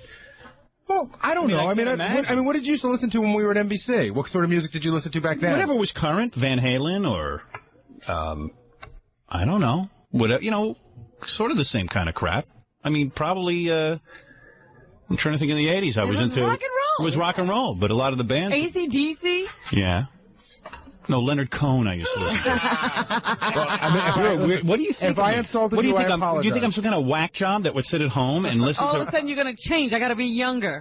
No, I don't think... Take off the Sinatra. We got company. Yeah, like I'm sitting at home planning what to listen to. You're really into Harry Connick Jr. That's a weird notion that you have of me. I apologize. Well, why would you Jack apologize? He shares it. I share it. Oh, do you really? Yeah. You share that notion? I can't believe anybody listens to that loud garbage at all. You're terrible.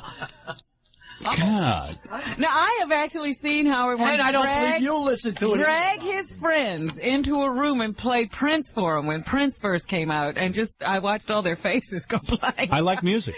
He's always done that. He's always been looking for the new and different. But why wouldn't you be like that? I mean, like why would you at home in the privacy of your house would you sit there and listen to this stuff if it didn't bring you any pleasure? Exactly. I just can't believe that's Gary's notion to me. Jackie's notion to me is completely whacked out, but Gary's is a strange notion. Would you think I'm that much of a phony? No, I don't think it's necessarily being a phony. I just think that I don't know what to think exactly. But I mean, I don't think it's one of those things where you say, "Oh, I'm going to listen to this to be cutting edge." But I think that you sort of enjoy it a little bit more and gravitate to it because it helps you makes you feel a little bit more cutting edge and younger. That's all. I don't think it's a calculated thing. Is so weird. I don't think you sit and go to the store and go, okay, what's on Q104's top 10 list? I have to be into that. Well, let's ask a question then. What was he doing it for before? Before what? Before he got old. Why wouldn't I want to listen to music? I don't know what Howard's musical taste. For me, in other words, all I know is that Howard was into Cream and Mountain. Right, when I was in high school. And I don't know what your musical tastes were in the middle. I don't know. He never had a time when he was listening to easy listening music. Well, no, I knew that. Or he was into, what are those stupid homo stations? Right, W homo.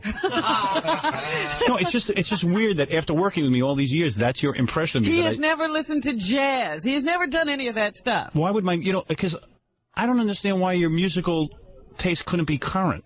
In other words, you hit a certain age and you can't be into current music? Well, why can't your musical taste run the whole gamut? Why can't my musical taste be current? It's just that I hate what you listen to. And like other stuff as well. You listen to pussy bands. Like I enjoy Pearl Jam. I enjoy Live.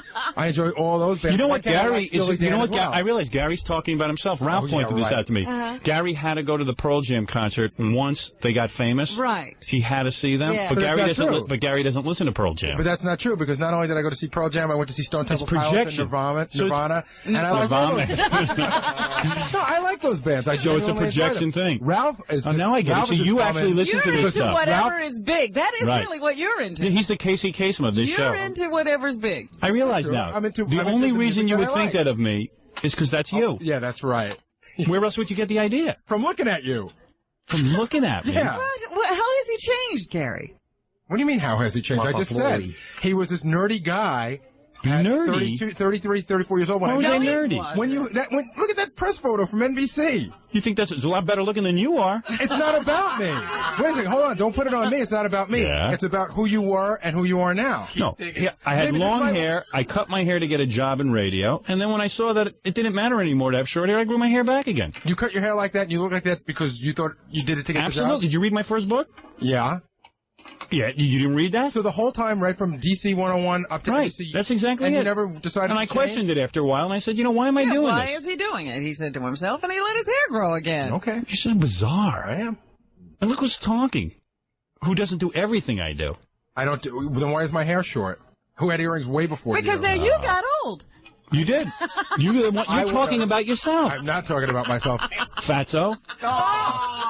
Yeah, you're getting fat. You wear bad clothes. Howard, you ain't getting any thinner. Oh, come on, man. You are not getting thinner. Physiques? You were thinner than me, but you're not getting thinner. Take off your shirt. What happened to the guy that was on that book cover? I'm about 5 pounds away from being there. Oh, come on. I am. You were 15 pounds away 10 weeks ago. I'm definitely better shape than you, Fatso. I know you're thinner than me. This guy has an ass like a rickshaw. He's talking about old age. I've never seen a wider ass than you. Admittedly, I let myself out of your mind. I've slightly lost hold of what I should look like. Crazy? I mean, double chins. Yes. Everything. You've let yourself go completely. That is correct. Look at him. Can I just add one thing, Howard? Have nothing to do with whacked out. Ralph is so jealous because we went to that Pearl Jam concert and John and I got better seats and he didn't get good seats and he has not stopped crying about it ever since. Really? And ever since then he's like, I'm the guy that should have been moved up because I'm the big fan and Gary and John aren't the big fans. And he has not You were a stopped crying Johnny come about lately. it ever since. You were a Johnny come lately. He even called you and complained about me behind my back at home. Gary, I said it once. So then why is he bringing it up? Because he remembers. Tells me all the time. Tells me all the time. Gary. Okay, tell Gary what you think of him, Ralph, musically. Come on. He's a conservative guy.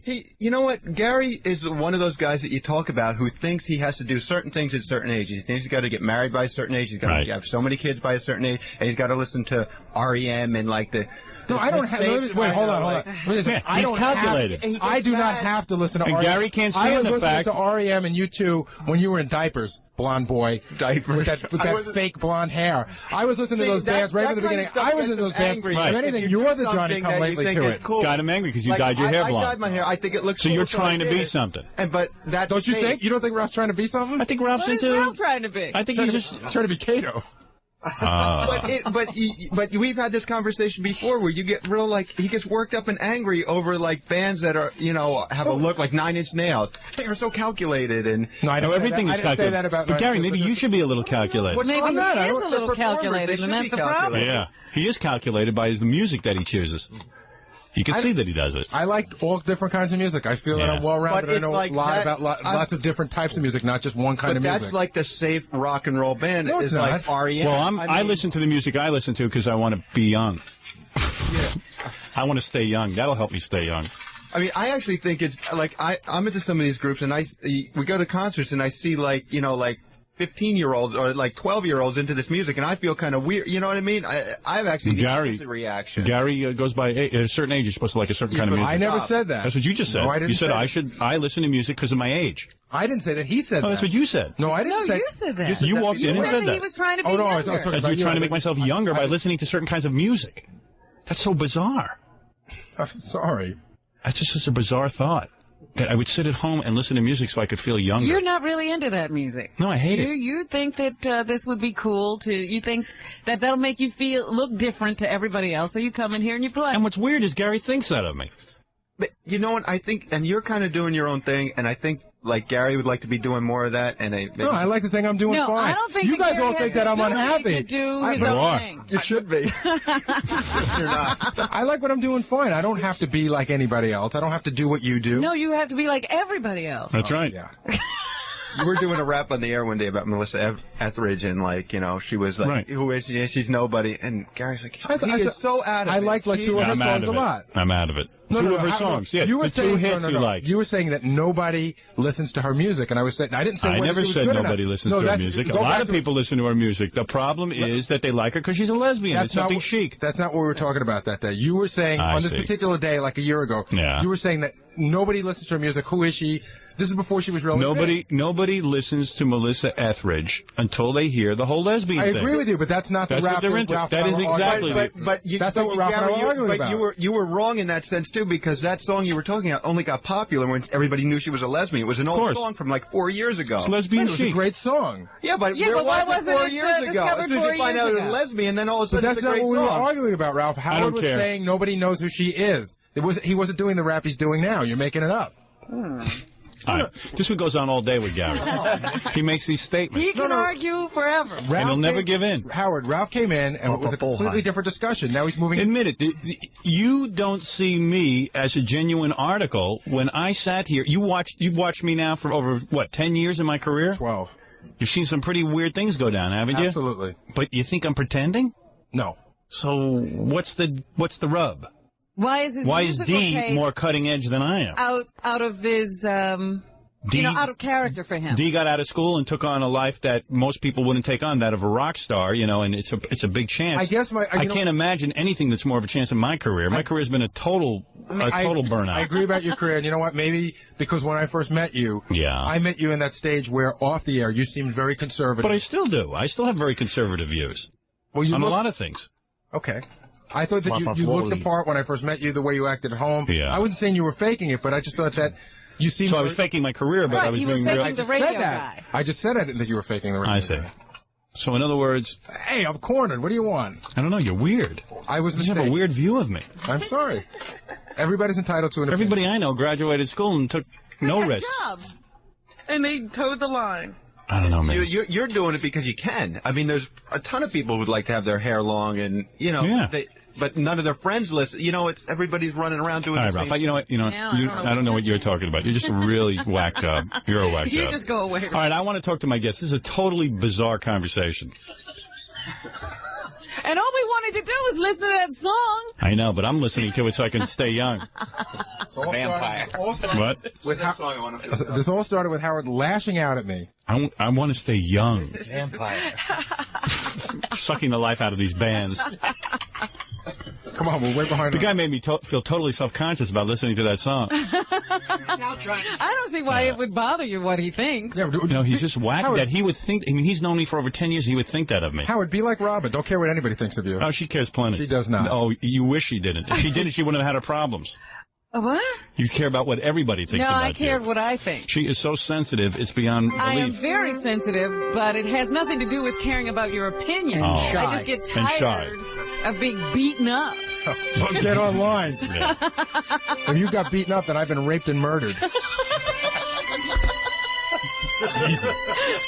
You're a mess, Gary. You have really weird views. That's why I'm here. And your teeth are huge. Did they get bigger during this conversation? Oh, my God. And the gums and the lip. And then when you laugh, all your gums come through. Whenever you have a bad opinion, they grow. What do your glasses get, more microscopic when I'm here?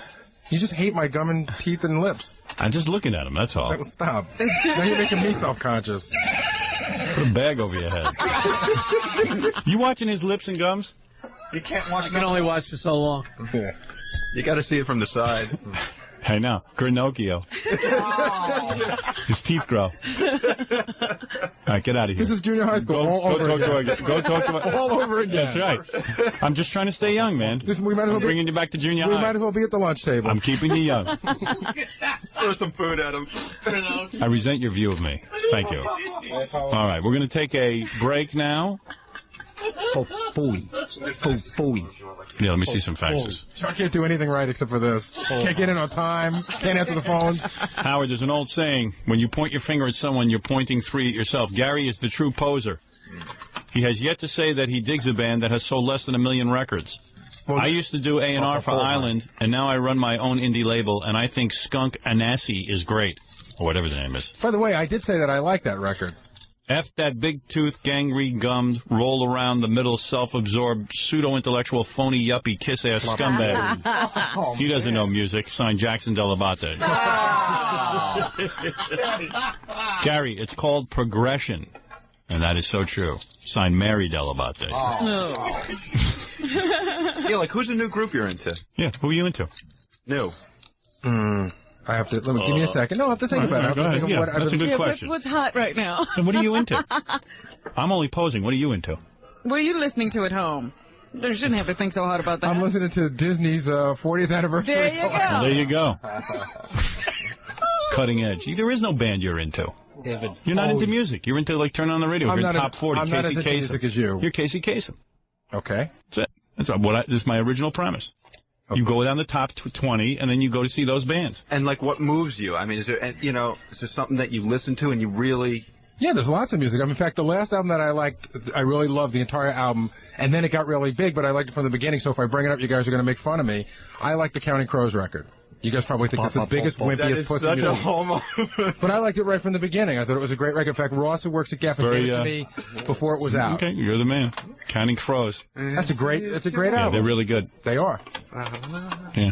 Papa Flunky. I think if I was having anal sex with a guy, I might listen to that. I might put that on. Yeah, Counting Crows. Showering with the mayor. If I could shower with the mayor, I'd put that on. No, you saved Jim Blossom's music for that. All right, very good, Gary. I'm not here to discuss your musical tastes anyway. Who cares? All right, let's take a break, Robin. And he's amazing. He really is amazing. That's right. Well, I just am shocked that I work alongside this guy, and this is what he thinks of me. I'm sitting at home listening to music so I can feel young.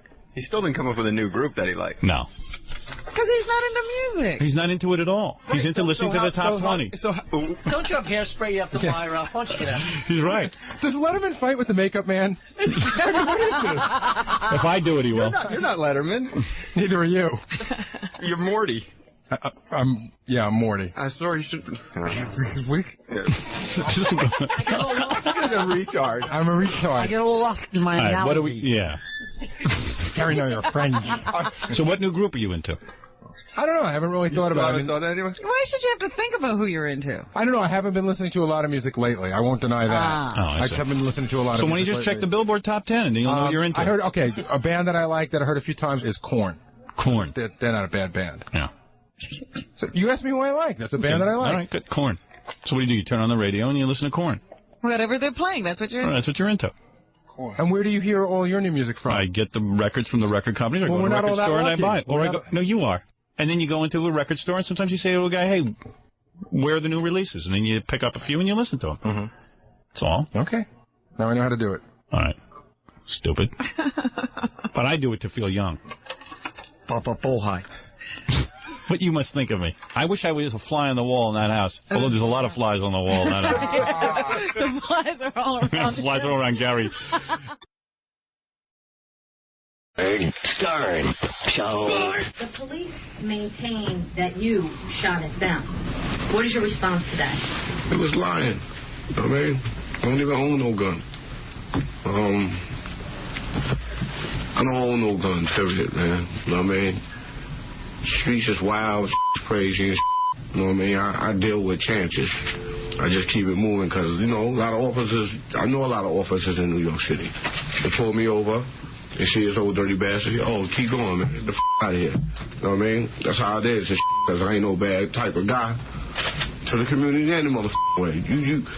When you been in the community for a certain amount of time, you know what I mean? People look at you, you know what I mean? I grew up in Brooklyn all my life. I thought you grew up in Staten Island. No, not at all. Brooklyn Zoo. You know what I mean? People look at you, and they know the people that grew up with you. And so, no, I wouldn't do no like that. You know what I mean? I probably whip a nigga ass. because I got to if I got to. But as far as pulling out guns on cops and like that, I mean, that's not for an entertainer to do to a cop. That's not for a cop to do to an entertainer. You know what I mean? There's too much things going on in the world for like that. For you know what I mean? Now, that's my man, ODB. That's great. Old Dirty Bastard knows how to tell the press off. Stick up for himself. Here he is, after being away in prison. Where does he come first? The Howard Stern Show. He did promise, and he is a man of his word. ODB, call him what you want, ODB, Little Baby Jesus, Dirt Dog, whatever you call him. Here he is. And he's here with his friend Damon Dash, the head of his record company. All right. All right. Come on in, fellas. Oh, What's my up? goodness. Wow. What's happening? How you I doing? almost didn't recognize ODB. Thank you. Hey, man. What's happening? How you doing? He's gained a lot of weight. Yes. ODB. You look different. Yeah, you look different. You gained some weight. In prison, where is ODB? What's that, Dirt McGirt on the back of your shirt? Yeah. I got to get one of those. Are you getting into that whole Sean Puffy Combs thing with the clothing line and all that? You are. It's a fashion thing, man. Is it going to be called Dirt McGirt or ODB Fashions? Dirt McGirt. Why Dirt McGirt? I mean, most people know you as ODB. I would think... It says ODB also. It does? Yeah. I'd wear that. It says ODB right here, see? Yeah. It's smart. Get in the clothing business. It's nice. Record business is too rough. Yeah, it's just, just, man, whatever, man. ODB, I don't even know where to begin. I don't even know what to say except welcome back to the show. Thank you. Welcome back to life. Welcome back to life, man. They have locked you away way too long. Yeah. I'm sure whatever you were in for, you were innocent of. Yeah, I was innocent of. What happened anyway? Why did you go to prison? I don't even know. Oh, man. I don't think ODB knows. I mean, you had some time to think about it. ODB, what'd you do with your teeth? You got them all, you're covered in gold now. Yeah, I got strictly diamonds in there. How do you do that in prison? You don't wear that in prison. They don't let you do that. Girl back there. How you doing? I'm okay. How are you? Okay, it's good to see you again. ODB, why did you gain weight in prison? Most guys usually just work out in prison. Actually, I gained weight in California. I was at some type of place called Impact. Oh, that's right. And I gained how much? Like 238 or something like that. 238? Yeah. What'd you used to weigh? When I knew you were thin. I was 170. Are you going to go on a diet, or are you going to let yourself get big? I'm just gonna stay like this and slim it out a little. Good. What did you eat to get to this size? Is the food good? Food's good. Really? Yeah, you should try the lamb at Picasso. Let me tell you something. The prison, to me, any guy who could survive prison is a tough man. Yeah, I had to be smart in there to survive prison. Were you like in the regular population? No, they had me put somewhere, where Get Smart couldn't even get out of there. Really? Was it like why did they treat you horribly because you're the famous ODB? Yes. What did they do to you? I mean, put it this way. Did they beat you? No. Put it this way. I was there. And I'm here now, and I feel good just to be here and not there. Oh, there you go. And it was, it was really hell in there. You're not of the opinion that this was good for you? Well, hell no. Thank you. Really? No one tried to date ODB in there, if you know what I'm saying. I know some of the guys come out of prison. Suge Knight was telling me some guys tried to make a move on him. Did anybody try to make a move on you, make you their girlfriend or anything like that? Me, dirty? Are you crazy? No way, man. But, I mean, did you have to fight some brothers in there to establish your turf, so to speak? I had like a couple of fights. You know what I'm saying? It was some serious fights. And, Really? Yeah. Did you kick these guys' ass, or did they kick your ass? We got it on in there, you know what I mean? You know what I'm saying? Black guys or white guys? We want to talk about some music, man. What do you mean? Keep talking about jail. Let's talk about the new stuff. Well, I'm going to get to the music, but I mean, we got to know how ODB is. I got to talk to my friend. He looks good. He does look good. You look healthy. Let's go. Hey, Damon, no offense. I mean, ODB and I have always talked about we keep it real here. No offense. Nah, that's no offense. That's good. ODB, we always kept it real, right? Yeah, I heard you. Exactly. You know that. Yeah. So you had to kick a brother's ass? Damn, man, I couldn't do that. I get my ass kicked all the time, man. Yeah. I never won one fight. He was in jail? No, I lived in Roosevelt, Long Island. Ass on the street. You just kicked it for no reason? I grew up in Roosevelt, Long Island. One of 3 white people lived there. You there. weren't an obnoxious old dude, was you? I wasn't obnoxious. I behaved myself. And he just kicked I still got my ass kicked for being white. But you should have took karate. Oh, I took karate. I pulled my groin. See what happened? Damon, you're the head of the record company, right? CEO, founder. ODB put together some songs while he was in prison, and you put them out? Yeah, I just liked him as a person. I thought he'd come out and make some noise. Right. I felt he was kind of misunderstood. So he is misunderstood. Probably. We all are. ODB, so what happened? After jail, they put you in some sort of, rehab or something? No, there was a mental thing. You had to stop off? I went there because staying there was out of my range. Mm-hmm. You know what I mean? So I went there, and now I'm here, and they give you a clean bill of health. Yeah, I'm glad to be out of there. So you got to stay out of trouble now, though. Now, what do you have to do now? Are you still on probation or? Yeah, we heard there's all kinds of rules now. Yeah, parole. That's all. What are the rules? What do you got to do? Report to somebody? Yeah, the regular thing. But do you have an ankle bracelet or no ankle bracelet? Nah. I wear one of those.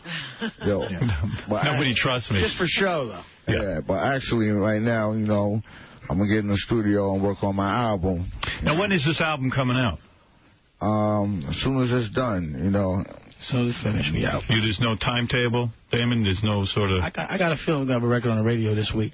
Oh, you do? Really? Oh, that quick? We should premiere it here, I think. I would love to. Okay, cool. We'll give it to you. I'll be honest and do Wednesday, that. we're going to bring you a copy. I'd be honestly happy to do that.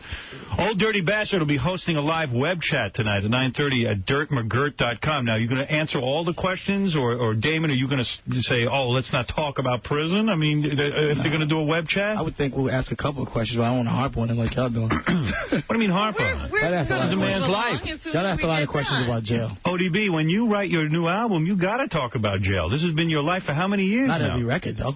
Absolutely he does. Nah. He absolutely... Everything.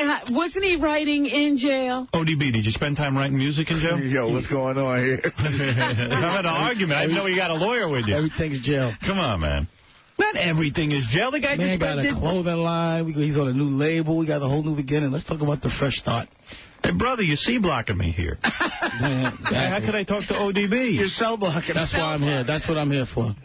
You're kidding me. ODB, you don't want to talk about your life? We already spoke about it. No, we didn't. You just talked. All right, go ahead. Talk about it. Damon, you conduct the interview then. All right. I mean, what am I supposed to do? If you're going to conduct the interview... Damon show. Damon, you got to... Could be. That's what they say. The Damon show. Now, get back to ODB. Go ahead. But I'm just saying, we could talk about other stuff than jail. ODB, have you gotten any poontang since you've been out? Let's have some fun. I'm having fun. I'm trying to. Yeah, this is fun. I'm having fun. I mean, I want to know what ODB... Have a girlfriend in jail. No, what's wrong with you? No.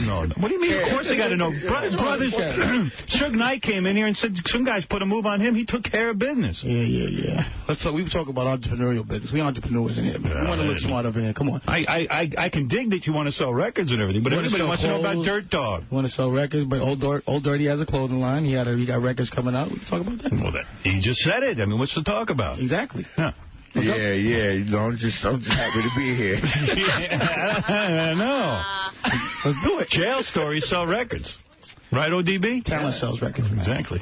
So ODB, what kind of fun have you had since you've been out? Have you had any fun? Well, wait a minute. Let's find out. Could he have any fun in jail? Yeah. More jail. Come on, sister. No. I just want to know how long it was between... Yeah. I mean, could you have any fun, or was it just a nightmare? Nah, it wasn't no fun. No fun. No women, even on visiting day. It was like hell and shit. And I'm out of there, and I feel good being out. You know what I mean? Right. How long after you got out did you have to get a woman? Yeah. Have you had a woman since? You must have gone right, got some poontang. I had mine right on the spot. Really? Like, did you even bother going home? I mean, did you just... He did it on the street? Yo, it was on the spot, man. No kidding. The prison parking lot. Was it great? It was big words. See, if I was you, Dirt Dog, I would still be in bed. I would just like be banging right now. You know what I'm saying? Yeah, what are you doing here? Yeah, you shouldn't even be here. You should just be banging. Yeah. He's beginning to agree with you. Right. So, all right. You're out of prison now. Got a clean start. It's the start of your new empire. Yeah. Wu-Tang Clan, is that going on or what? Yeah. You're in that, you're still with those guys? Of course. And now you're putting out your solo record? Yes. And you're going to do it on Damon's label? Yes, Rockefeller. Rockefeller Records. Rockefeller Records. I hear you're rolling in dough, Damon. I'm all right. I'm trying to keep it. I think I've heard that name, Rockefeller Records, over the last... That's a big deal. You stay in that glass all the time, that little cage? Yeah, but every once in a while somebody sends in a message. Yeah, Rockefeller. They were oil company. No, not that Rockefeller. It's a different empire. Oh. Right. This is a different dynasty. So you have the new record coming out, and you're going to have the clothing line coming out. Yeah. Now, I don't think your image was hurt by going to jail. In fact, in a lot of ways, excuse me, your image is improved by going to jail, isn't it? Don't you think, Damon? It's probably invoked a little bit of intrigue, you know. Right. But he's always been talented, so it's all good. All right, let's go to Aisha. Aisha, you're on the air. Hey, Damon, I would like for you to lead a studio so Howard can talk about the good stuff. You can go to BET and talk that entrepreneur's crap. Well, you know... Come on now, Howard. People go on your show to talk about dirt, not records and stuff. You don't even play records.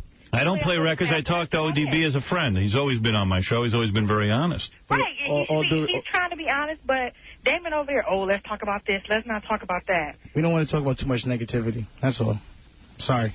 Is that negative, though? It's not negative. Why is it negative? He hasn't even told us why he went to jail. I mean, we just want to know. The question was asked. He answered it. ODB never gets to really give his side of the story, I feel. He just keeps cutting in. But don't you want to hear about some good things? You just want to hear negative stuff? Yeah, we like to hear everything. We like to hear it all. Getting out of jail is positive. Yeah. So you really want to know? Yeah. Other black folks, how not to go there.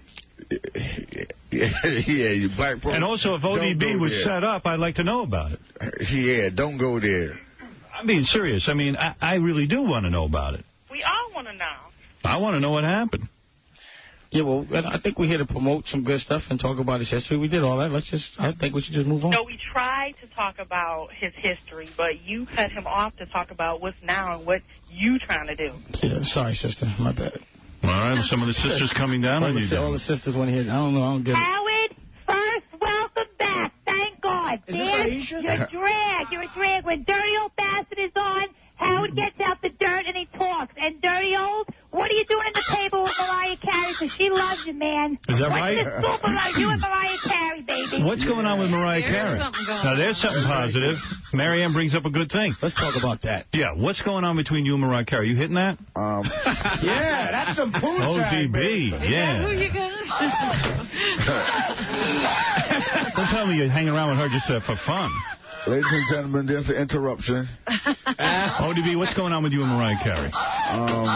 We just, trying to, I'm trying to get, we're going to do a song together. Oh, there's nothing romantic? And...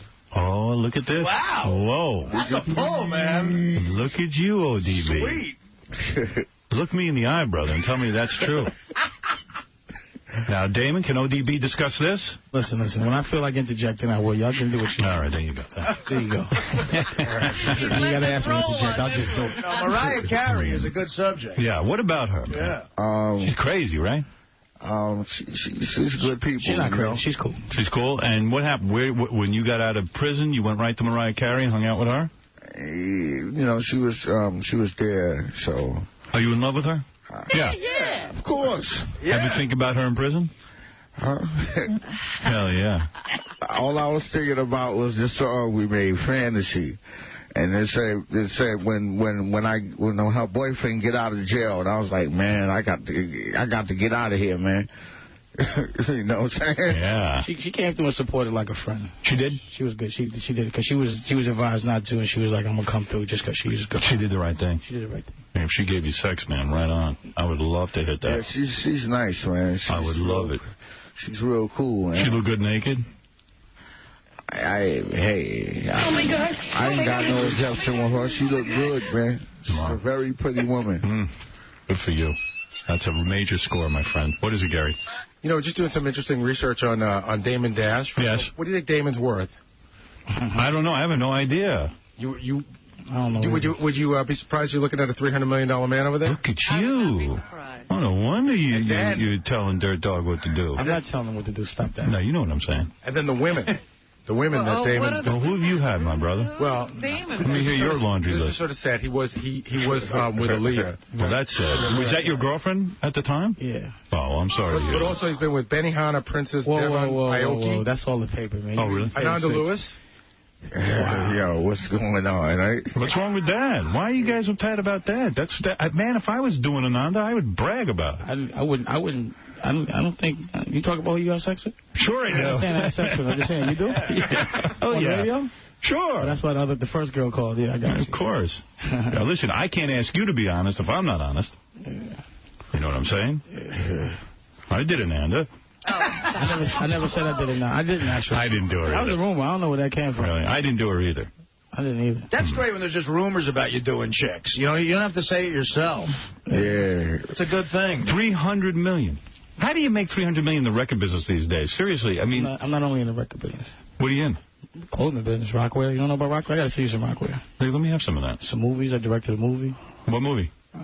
Death of a Dynasty is premiering on Tribeca Film Festival. I produced the flick. How much money can you get for that, though?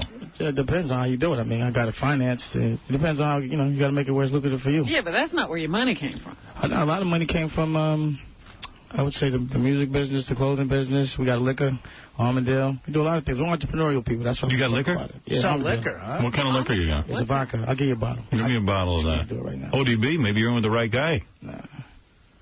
But, that's not all liquid, man. That's a lot. They talk a lot of gross, man. You know what I mean? Right.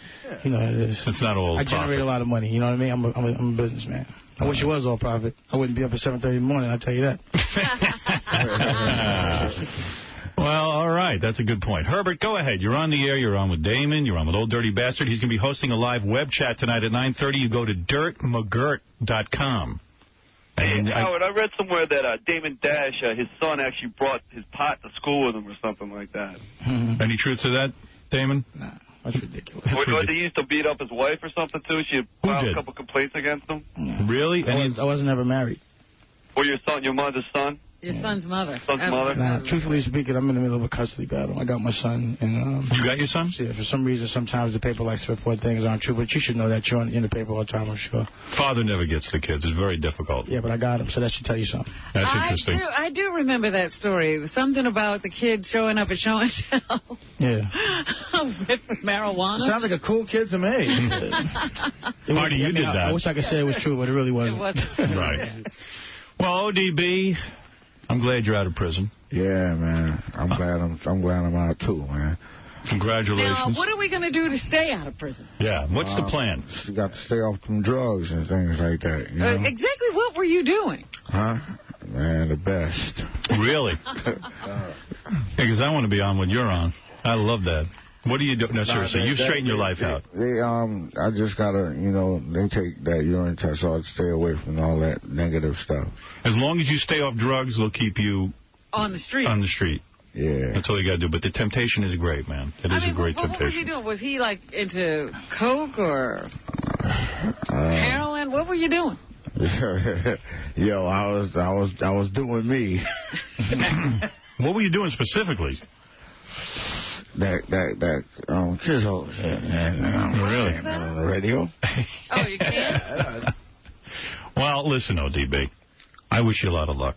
You've always been nice to me, and you've always come on the show, and I love when you come in here. I hope that things go better for you. He's all good now. We're going to get money. Yeah, I'm all for you. Damon, I wish you luck. Thank you. With all your different enterprises, ODB. You going to play the record tomorrow, right? On Wednesday. Yeah, send it over to me. I'd love to hear it. So he's already been in the studio. We got records. I mean, we haven't been in the studio, but by Wednesday, I think we'll be good. How do you have the records already? You did the beat, the hooks. You just got to come home and do the rap. You know, get in the studio. You ready to do that? Yeah. He's got to lay it down. Is it hard to do that after, like a lot of times when you were performing before, you were high or whatever, you were doing your thing. Now you got to do it straight. Does that intimidate you? No, it don't. Would they have like support group? Like you got to call some. You have to go to like a group therapy or something. Something like that. Right. So you're still doing that, and that'll keep you on the straight and narrow. Yeah. But let me ask you one thing. Would you rather have stayed at Impact or go to jail? Impact.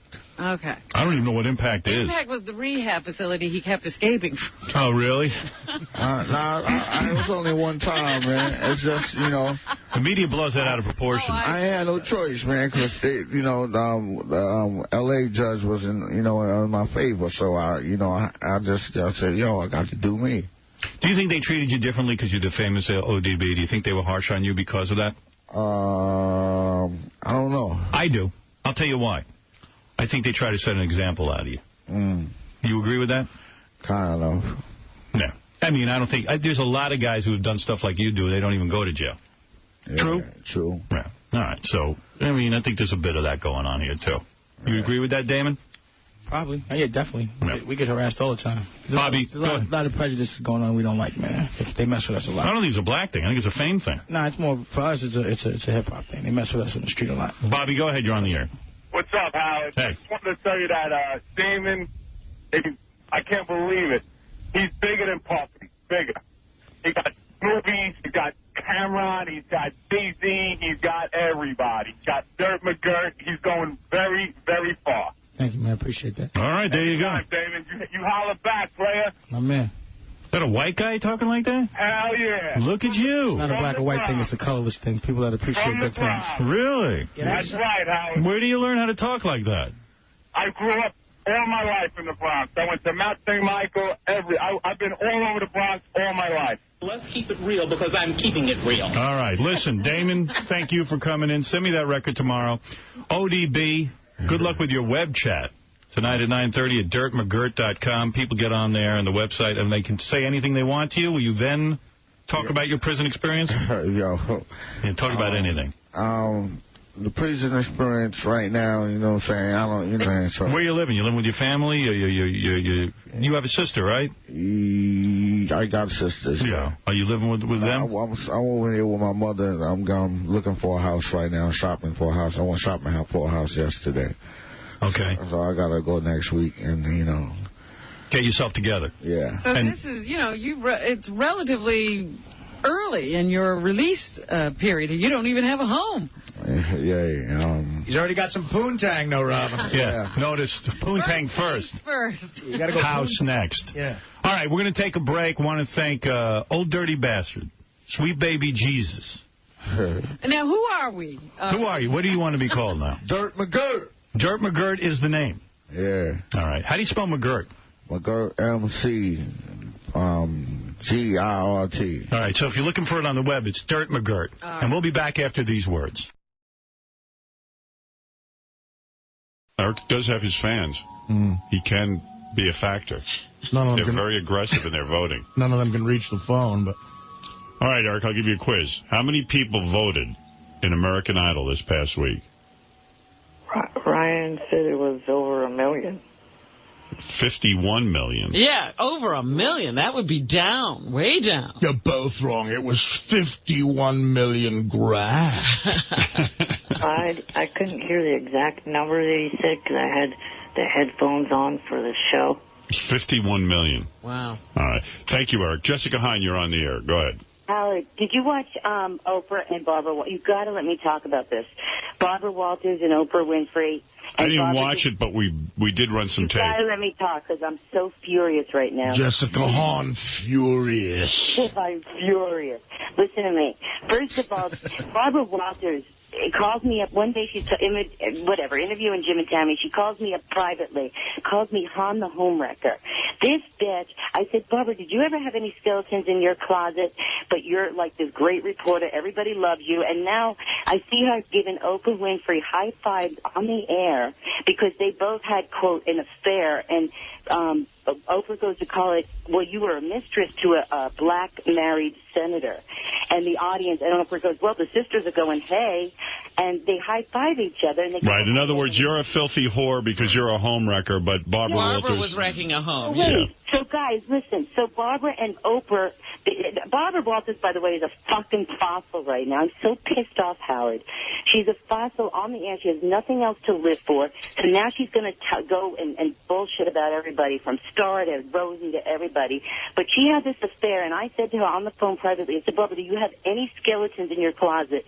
And she goes, not a one. I said, well, you know what? I fucked up. I was a virgin. I was 20 years old. I saw Jim Baker, but you're on the air judging me and everything else, and I'm not even there to defend myself. I see her on Oprah, and she goes, Oprah, I'm not a mistress. A mistress is somebody who gets paid for, a kept woman. And Oprah's like, oh, I never understood the title because I, too, had an affair with a married man for 2 years.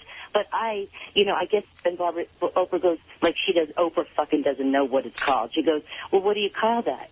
She goes, well, it's involved with a man. When I'm doing it with a 15-minute fucking preacher, it's an affair. All right, you're making a very good point. No, Howard, don't hang up. Well, I mean, what are we going to do? I looked up the term mistress. Yeah. And it is a person having an affair with a married person. Thank you. Yeah, she was a mistress. Yes. She didn't like the sound of that, but... You know, it can be, especially in the case where you're getting remunerated for it, or whatever that word is. Jessica. But it is when you're having an affair. You essentially made your point. I don't know where you're going to go further with this. In other words, we all hear it.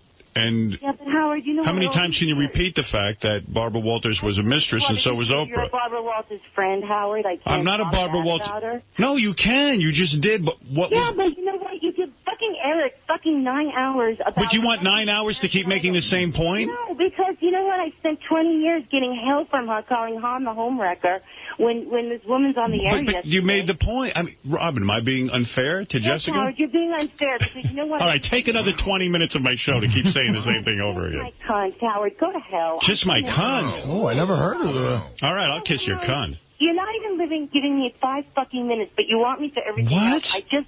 Jessica, you know what? It's a radio show.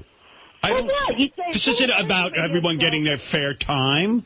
Do you want us to get Barbara Walters on the phone so you can confront her? I'm happy you're here. What? Do you want us to somehow get Barbara? I just wanted to make a freaking point. You made it. Okay. So why are you mad at me? What did I do? You know what? I'm just sick of you. Sick of me? I'm trying to make a fucking point. You made the point. Don't listen 5 hours a day. All right, keep going. What is she talking about? Are you all right? Don't start crying. Well, why is she mad at me? What did I do? I just said, okay, hey, Jessica, that's a good point. Everything with your fucking shows. Come on, next. Yeah, next. That's why I get high ratings, because I don't dwell on any one thing. Whatever. God fucking forbid I just spend 3 fucking minutes outletting because I have nowhere else to put an outlet. You know? Shut up. Yeah, why are you laughing at her? Because this is insane. I don't know why she's mad at me. This is funny to me. You're horrible. This is hysterical. Listen to her. Barbara Walters is a cum dump. So Jessica, do you believe... Howard, I'm so mad at you right now. No, Jessica, do you believe Barbara Walters was a mistress? You know what she did? Let me just fucking tell you. Go ahead. She called you a homewrecker. No, my mom just fucking died, and she's like, well, you're a homewrecker, and she's letting Jim and Tammy talk about how I wrecked every fucking Right, empire. so she's a hypocrite. You made a very good point. No, I didn't, shithead. Shithead? Fuck you. I'm so mad at you. Me? Why be mad at Barbara Walters? Wait a minute. Obviously, Jessica had a point. You're not letting her get it out. Robin, what point? Listen. Let her make it. All right, make your point. Make your point. I'm sorry. I thought I had the whole point. Go ahead. No, you don't. All right, let me hear the rest of it. I'm mad. Let me hear the rest of the point. I never get a chance to talk, and you're the only show I can talk on. Shut the fuck up. I know you like when I cry, you asshole. Wow. It's not funny. Please tell me more about Barbara Walters. All right, I'm trying to tell you, you asshole. I feel like Eric right now. Oh, my God. I can't believe you're laughing like that. I don't know. I find this funny. I'm agreeing with her. I said Barbara Walters is a hypocrite. I'm agreeing with her, no less. Shut up, Howard. Shut shut up a second. I feel like Eric. Meanwhile, while you're crying, I'm making 20 grand. Yeah. No, I'm fucking happy. You know what? Good for you. For every cry, he gets another grand. Shut up. Money is funny. No, but Jessica, listen, I love you, but you do sound like you're coming unhinged here. Are you all right? No, I'm not okay. I just lost the fucking love of my life. I'm a little insane right now. Well, we understand that. Don't take it out on me. I'm agreeing with you. She's not trying to take it Wait, out I want to say something. Thank you, Robin. Jessica, I'm agreeing with you. So I can fucking talk. All right, go ahead. Say what you have to say. All right. Now, Barbara calls up. But Barbara, you guys don't even know my history. I heard, you know what? Forget it. You're all laughing. No. We're not. No. I'm laughing. That was just the evil spin. Wait, I got to make a point here for a second. Every time I say to Jessica, okay, make your point, she goes, you're not letting me talk. Okay, talk. And then she goes, forget it. Yeah. I don't understand what's going on here. Can I talk? I said to her, I agree with you. Can I talk? Barbara Walters is a hypocrite. I don't know what else to say. Oh, my God. Can I finish it? I know what All right, now I'm going to say you can talk, and then you're going to say forget it. Go ahead. Go ahead and make your point. Okay, I'm talking. All right. Barbara gets on the phone with me and says that I'm on the homewrecker and everything. And I said, Barbara, do you have any skeletons in your closet? She goes, You none. said this 3 times already. All right, but I'm finishing. Oh. And then Oprah gets on and says, and her and Barbara are high-fiving each other about a 2-year affair. Right. And Barbara... You said that twice. You know what? You're such a...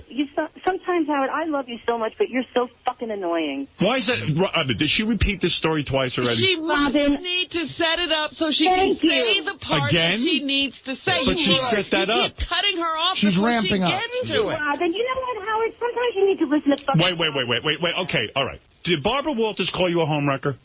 Yes. All right. Did Oprah ask her if she was a mistress? And then she said no. They high-fived over. Did they high-five? Yes. Okay, go ahead. Okay, now that's right. All right, we're ready now. Now the new information. And then she says to the audience, that she goes, oh, but the Black sisters are like, yeah, you know. Oh, Howard, you know what? I can't even make my point. There is no point. You made your point. You made a great point.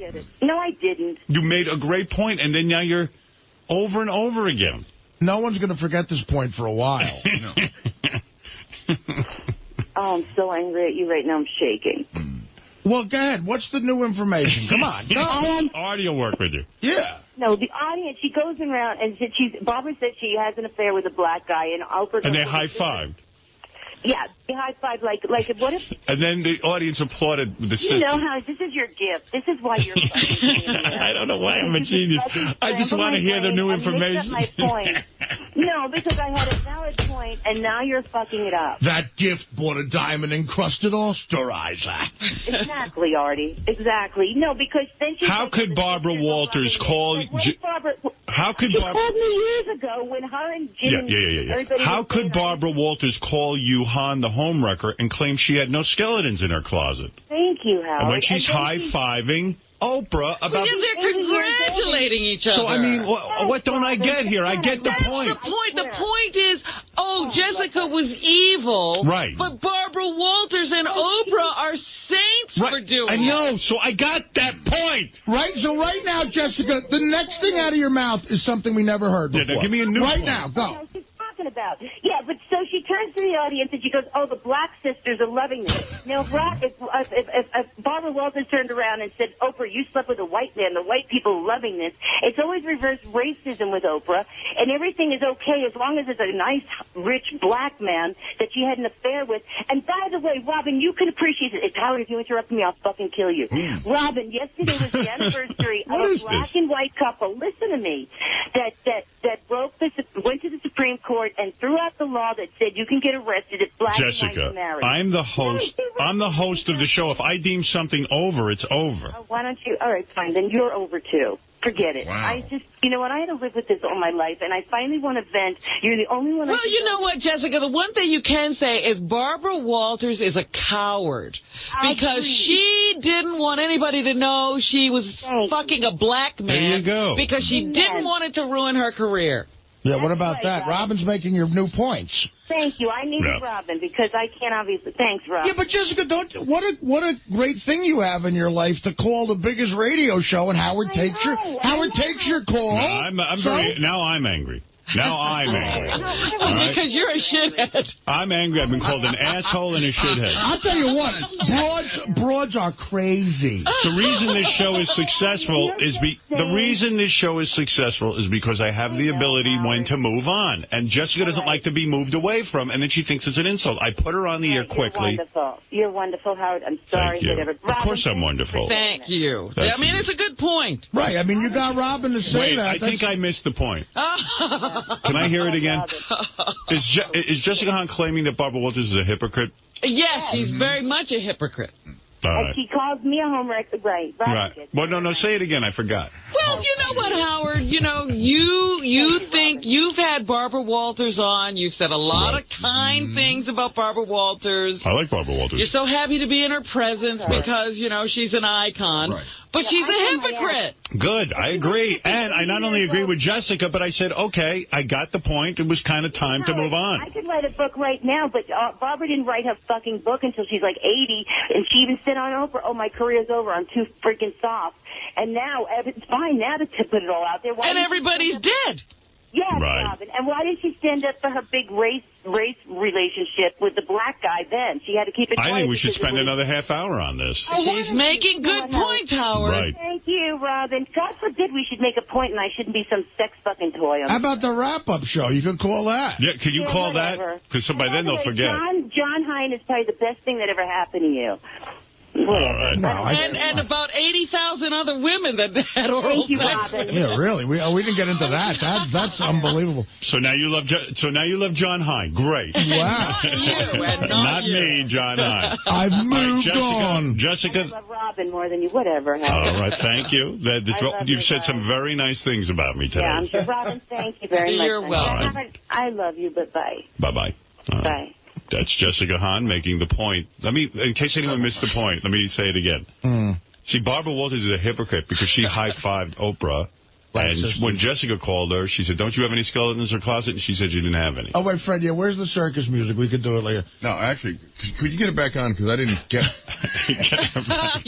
Black Sisters, hypocrite. I wasn't sure what happened. It was like, now, who said that they had an affair with a white guy? I actually thought Jessica made a really good point, and then I was just kind of saying... But it was also the points. It was also the points about, the Black Sisters, blah, blah, blah. Barbara Walters didn't stand up and say, I love a black man when she thought it would hurt her. Right. And actually she's saying that it could hurt her. Yeah, I think Jessica made excellent points, except I guess I'm pretty quick. I got it fast and understood it. You're very smart, but the audience was left out. You feel they needed it repeated? Absolutely. See, I think the audience is a lot more intelligent than you guys she might have think. been right about that. Repeating it 3 times? She might have. Right. I don't think High Pitch Eric got the point. You know, if she'd done it 4 times, maybe that would have been too much. No. What she did was she supplied Robin with the tools to say something intelligent. Right. Now stop that. Artie's going to review. She was irate. Artie's going to review what Jessica said to the music now. Right. All right. Here we go. Barbara Walters, hypocrite, Black Sisters, applaud. Make my point. I lost the love of my life. Can't get in. Reverse racism. I love you, Robin. Hate you, Howard. Coming unhinged. I gotta get some help. Barbara Walters, they high-fived. Oprah, her, hypocrites, black man. Called him. I'm a homewrecker, not a homewrecker. You're saints for having an affair, and I'm a homewrecker. I'm the devil. I'm a slut. Definition of a mistress. Definition of a mistress. What is it? Barbara Walters is a slut. High five. High five. Robin, I like you. Howard, you're shitty. The Black Sisters. Black Sisters high-fiving. Made a mistake. I was young. Made a mistake. Very young. Virgin. Fuck the preacher. Virgin. Church secretary. Howard's an asshole. Howard's an asshole.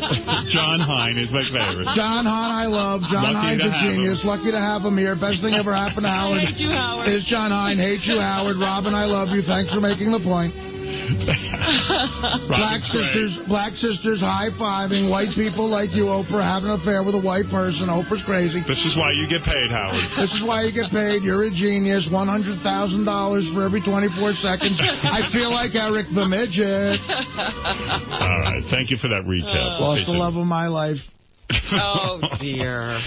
I'm crying. You love when I cry. I could be something else besides a sex toy. Like what? Fuck you. She waited till she was fucking 80 to write her book. I'll wait till I'm 80. That'll be 20 years. No, Artie, the music stuff. Yeah, Artie. Not in my fucking head. I'm on 24/7. You ruined my life. I hate you. I have no other outlet but calling the biggest radio show in the world. Fuck you.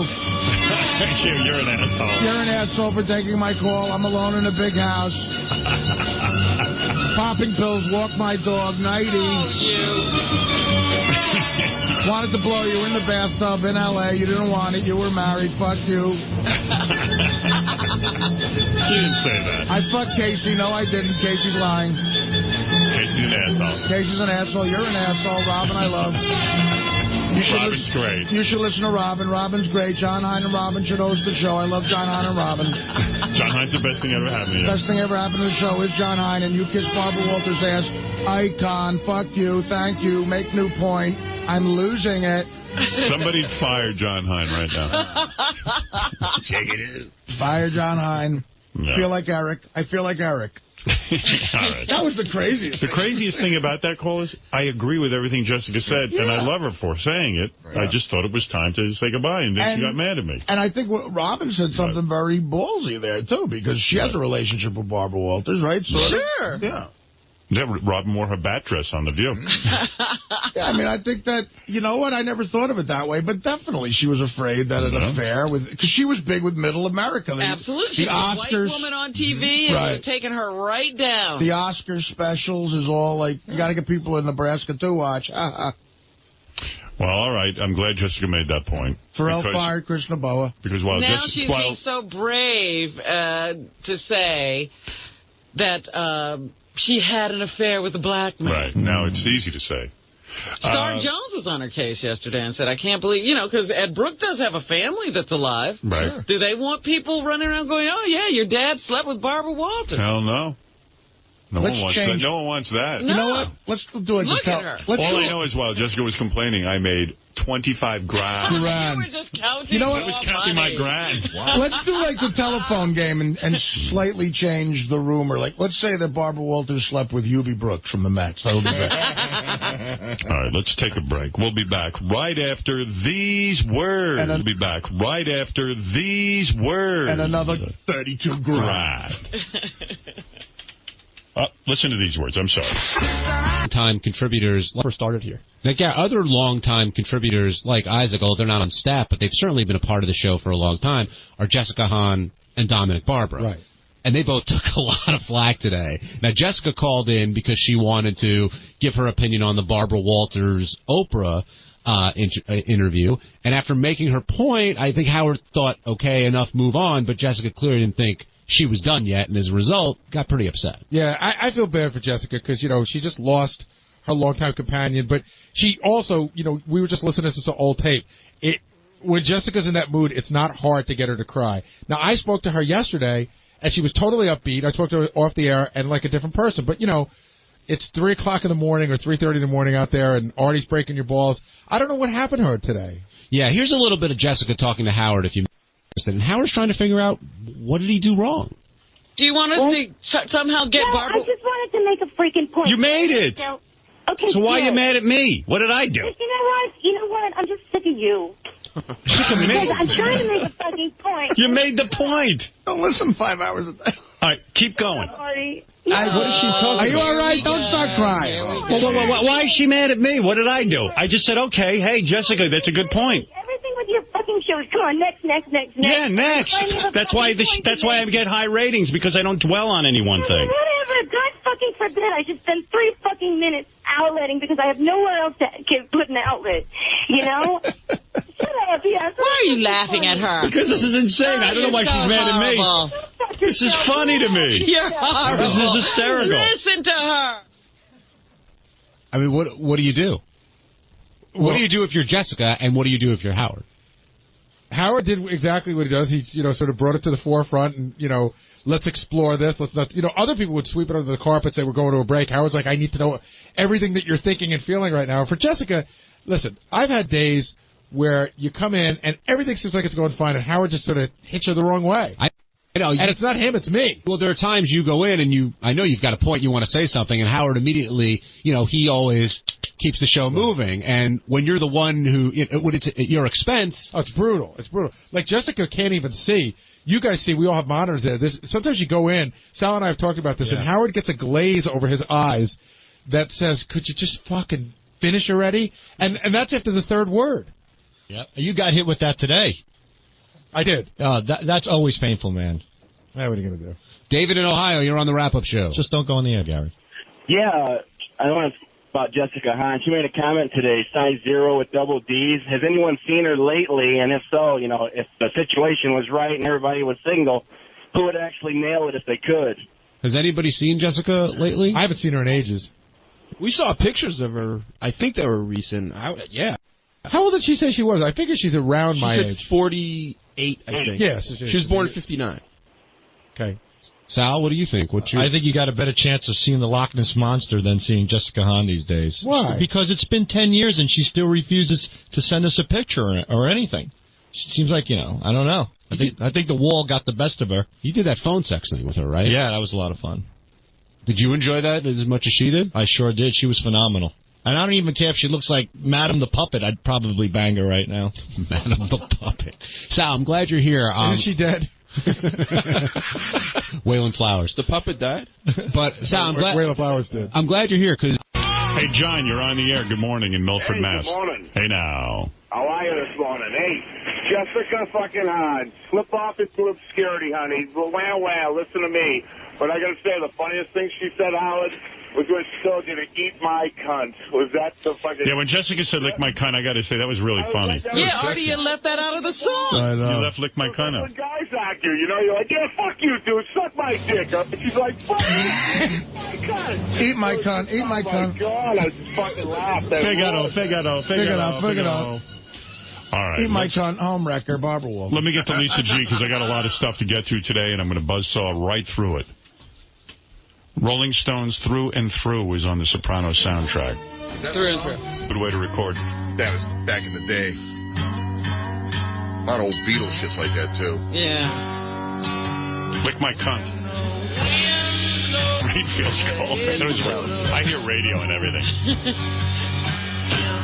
I took all those old radios that Gary bought me, and I made a big display out of it. Oh, nice. That always looks good. It looks cool. Is that going to be out at the $800 million grind? Yeah. I used to goof on guys with their old radios, and now I'm one of them. I like the old radio. I go, you know what? My history's in radio. Why shouldn't I embrace old radios? Fuck Gary. My history's in radio. Why shouldn't I embrace old radios? Fuck Gary. If Gary can have old radios, I can have them. But Gary, he helped you. Lick my cunt, Gary. The best song to get wasted to is Buzzy Linhart's Heaven. I used to go to parties. Linhart again. I used to go to parties in high school. I'd be fucking trashed on everything. Why is a particular song the best to get high to? Doesn't every song get better when you're high? This song, no, some songs bum me out. Happy birthday. When I would do acid, my buddy would put on the Grateful Dead or the Beatles, and I'd fucking bum out. But when Buzzy messed up. Yes, Jessica.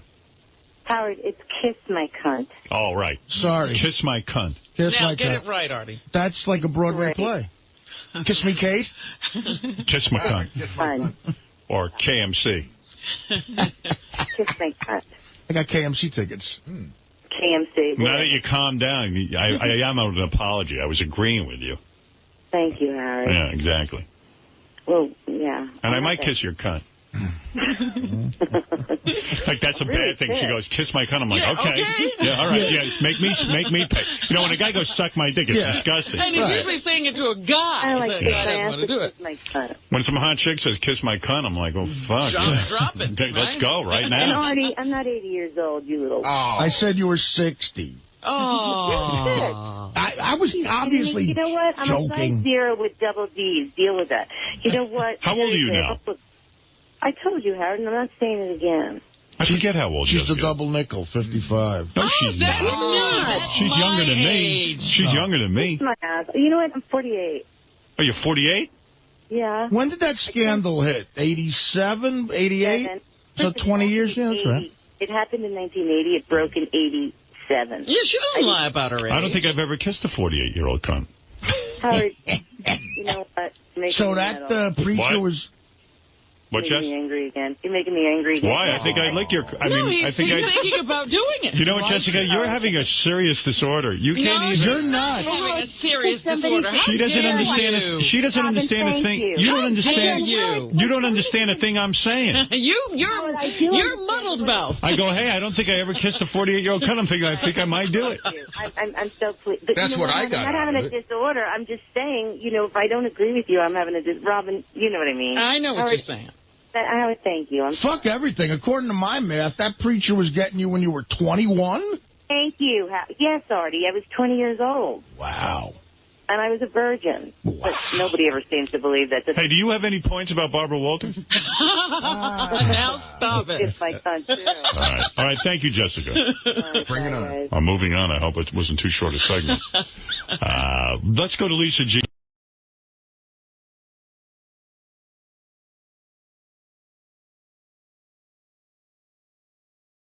Posters promote that this is a love story. People are going to be very angry when they show up and there's no love story. They also are trimming her butt in the posters. Have you noticed that? Yes, I have. I notice everything. I applaud that. Well, Dave, it's good to see you. Yeah. You know, I just want to say one thing here. You know, since 9/11, I haven't been able to think about nude young boys as much as I used to. That's an after effect of the tragedy? Right. I don't know. Well, there's a lot to talk about, certainly. A couple of things. That's a good thing. Yeah, our own Benji gave me a gift. I had the weirdest experience with Benji. He came up to me and said, I want to give you a gift. You always are generous with me. And I was trying to think of a time when I was generous with him, but... What did he give you? So he handed me a box. I said, I'm not opening it. I said, what are you up to? I didn't trust him. I thought I was being punked. Right. Which is a cool way of saying candid camered. And I made him unwrap his own gift to me. And it was real? It was a real gift. It was a book. I don't know why anyone would buy this from me. It's a big, thick book. What is it called? What it is it was an actual sort of like a guidebook or encyclopedia to New York that came out in 1892, and they just republished it. I'm looking at this thing, I go, oh. He goes, I thought you would enjoy something like this. It's an old guidebook to New York City. Why would I want that? I think it's fascinating. And I'll never read it. I said to him, I'll never read it. Give it to someone else. I had to take a guess, and I thought maybe you'd be interested in it, too. No, not at all. It's a horrible gift. Have you flipped through it at all? No, not at all. I have no interest in it. It's sitting on my desk, and now you might want to give it to someone else. He doesn't want to crack it. Yeah, now I'm torn because it's like it's sitting on my desk. I feel bad. Someone gave it to me, but it's like I'm never going to read this. So I want to just throw it out in the garbage. Well, you know, what'd that cost you? I think it's like $20. Oh, what a waste of money. It's sitting next to my Neil Young picture. Yeah, I mean, my God, give it to Tom Chiusano. Give it to Fred. He loves it. I got it. I already had bought another copy for Fred, but I was going to wait a while to give it to him. Give him mine. Well, okay, I'll just have to change the inscription. It's such a waste of money. Is there an inscription? Did you read the I didn't even open it to read it. I have no interest in it. Oh, come on, read the inscription, please. I bet if you flip through it, you'll be fascinated by it. Other show news, Casey Armstrong. Casey, gay Casey. Yeah. You know, Casey's a homo. Yes. Casey, I found out that he's on Prozac, so I said to him... When did this happen? When did it happen? And I thought he stopped going to a psychiatrist. Doesn't a psychiatrist have to put you on Prozac? Yeah, they do. And did a psychiatrist do this? No, I don't go to a shrink no more. So how did you get Prozac?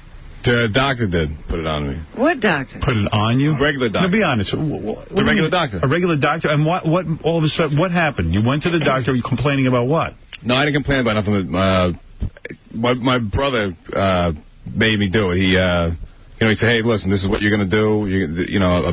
Why? But what was your complaint? My girlfriend and my friends came to him, and we're just, it was kind of like an intervention. Something like that, yeah. And Did they all sit down with you? No, just him. He goes, look, you're going to listen to me. And I said, no, I was like, F you, get out of here. Is your brother younger or older? No, he's older. Older. And then But do you hear what happened? All of his friends and the people who were around him went to his brother and intervened, and so his brother had to go take care of him. What am I missing? What did they say to your brother to get him to have an intervention? Well, they just say, just like, I'm a weirdo. No, but I mean, come on. You must have been doing something I don't know about. Give us the lowdown on what you've been up to. No, just, they never seen me anymore. I'm just, you know, I guess I'm kind of a dark person or whatever. But no, come on. What did they specifically say? What specifics? Yeah. You know, it's not right. He's always pissed off. He's angry. And is that true? Well, yeah, but you know that's the way I've always been. You know what I mean? And so he goes, hey, you're gonna sit down. You're gonna listen to me. I'm like, no, F you. I'm not gonna listen to anything. So then he beat the crap out of me pretty much.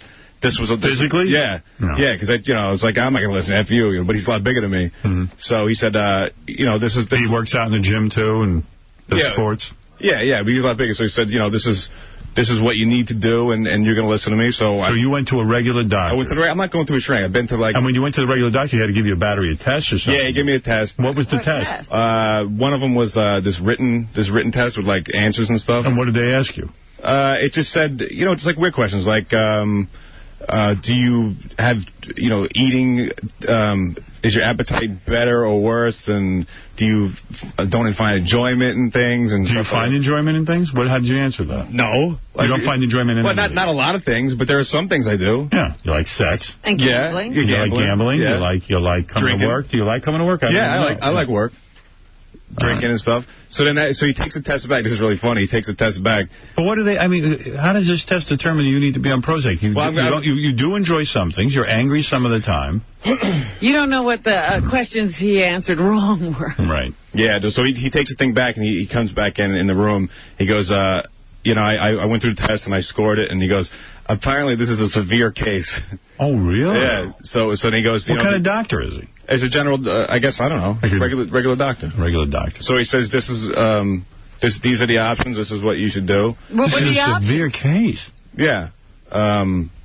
I never heard of a regular doctor putting someone on Prozac. Well, obviously, many people just go to their regular physician and they say, I'm not feeling real well. There are a lot of people who are on these drugs who are not going to a psychiatrist. So you wrote down the answers, and then was there another test, a physical test of any kind? No, nothing like that. Then he spoke to you? Give you a Rorschach test? Then he said, my first question was, that's not going to screw with anything, like sexually. Yeah, that's but then he said it only happens to some people, whatever. But how long you been on Prozac? I think it's like 2 months. Wow. Oh, wow. And it doesn't work. Why? It's because after the first month, he goes, come back and we'll see what happens. So then they double the dose, and I can't tell you there's any difference that it makes you feel any different. And stuff sucks. Really? But let me ask you something. When he said there were options, what were the options? Yeah. They named a bunch of. He said you should also do therapy, was psychotherapy or a psychiatrist or whatever. Why don't you do it? No, I've done that. It's stupid. It doesn't work. It doesn't work because you have defenses. You don't work. You got to You're not willing to go in there and work. You're afraid. Not true at all. I've been to like 4 of them. How many times a week did you go? Once. Yeah, once a week. Who can afford going every day? Who can do that? They have programs that you don't have to pay. Yeah, I don't know about that, but I don't think you could go to like a clinic. To a clinic where they charge like $10. You're a sick puppy. You need lots of help. So told them that there was, just like thoughts that I wasn't comfortable with and stuff like that, and like what kind of thoughts? You don't. You know his thoughts. Like killing and stuff, drowning things. Yeah. Fag killing. Well, all right. Like the most important thing to me is my family. Right. Right. That's the most important thing. Right. Your mother and your brother. Yeah. Right. And everything. And I was just getting these stuff, but I know they're not real. I know. You wanted to kill him? Well, I never wanted to see them go through anything. Oh, you're wacky. You know what I mean? I would never want them to go through anything bad. So I had these weird thoughts that I know that they're not. It's not reality. It's. What are the weird thoughts? Like to guard them from that. To guard them from bad things happening? Yeah, but by killing them. Yeah. If they die, then nothing bad could happen to them. Exactly. That's smart. Yeah, you better. But I know it's not real. I know, I hear you, but you don't like those thoughts. Right. Well, what's wrong with having those thoughts? You know what? The thought of wanting to kill your mother is as edible as it gets. Doesn't mean you're really going to kill her, but don't be afraid to fantasize. Excuse me? Yeah. What? There's nothing wrong with him having thoughts, as long as he's not acting on them. There are reasons you have certain thoughts. No. As bad as my parents was, I never thought of killing them. I'm trying to get some more out of him. Yeah. Well, I have a thought. Has anyone besides me ever thought about violating Jennifer Aniston's fart box with an ass candle? Let me ask Casey one quick question. You can act on those. Go ahead, Dave. Let me ask Casey one quick question. Now, Casey, be honest with me on this. Now, have you ever, do you like looking at drunk guys sleeping in the park? Yeah, all right. Dave, this is a serious thing. You're making light. David Letterman always with the jokes. His problem, Dave. Sorry, what's your name? Gary. Yeah. I got the test. I got the test to give you. It's 20 questions. How do you have the test? Because you can get it. It's a Prozac. You go to the website. You can get it. Okay, go ahead. All right, I won't ask all the questions, but there's some. You have thoughts about, like, if you killed your mother and your brother, they would never have bad things happen to them? Exactly. Except that you killed them. No, but see, but I would, of course, in the thing that I would go to, you know what I mean? So, like, you would kill them and yourself. Yeah. But what do you think could happen to them that would be that they need to avoid? I mean, I wouldn't want them just to be upset about anything. Right. Forget that. Do you hear me tell those stories every day on the air about guys like? See, I understand. I understand when people kill their families. I understand that. Oh. Do you think you might be gay and you don't want your mom to know? No, I'm being serious. What? You think that, like, you're afraid of her find out? Come out of the closet. I'm going to tell you this. Go ahead. I love women. All right. Okay. Period. And you want to be one. I'm just trying to figure it out. You want to be a woman? There is nothing about a man that turns me on sexually. Okay. Except shooting him in the butt. Not even. Yeah, that was fun. Because that's funny. It's funny. Do you take steroids at all? Seriously? No. Have you ever? Yeah. You have. Maybe that did. It maybe screwed him up and he never got over it. He when your dad's a gym coach, and I don't mean to put it all on this, bad things are going to happen. Look, Casey's got bigger problems than that. Maybe he shouldn't have had that dad, but I will almost guarantee you Casey would have problems anyway. I don't know. With the best father in the world, because Casey's brain does not work right. Yeah. You want to some of these questions? All right, give me some questions. But do they have the right answers? Well, here's the deal. The answer is not often, sometimes, more often. Yeah, that was on. Or all the time. So I'm going to just jump ahead to some of the more interesting questions. I have crying spells or feel like it. Never. Or feel like it? Yeah. Yeah. Yeah, but I never have. Why don't you cry? Because I haven't. I don't. Now, is that happening more often? Why don't you cry?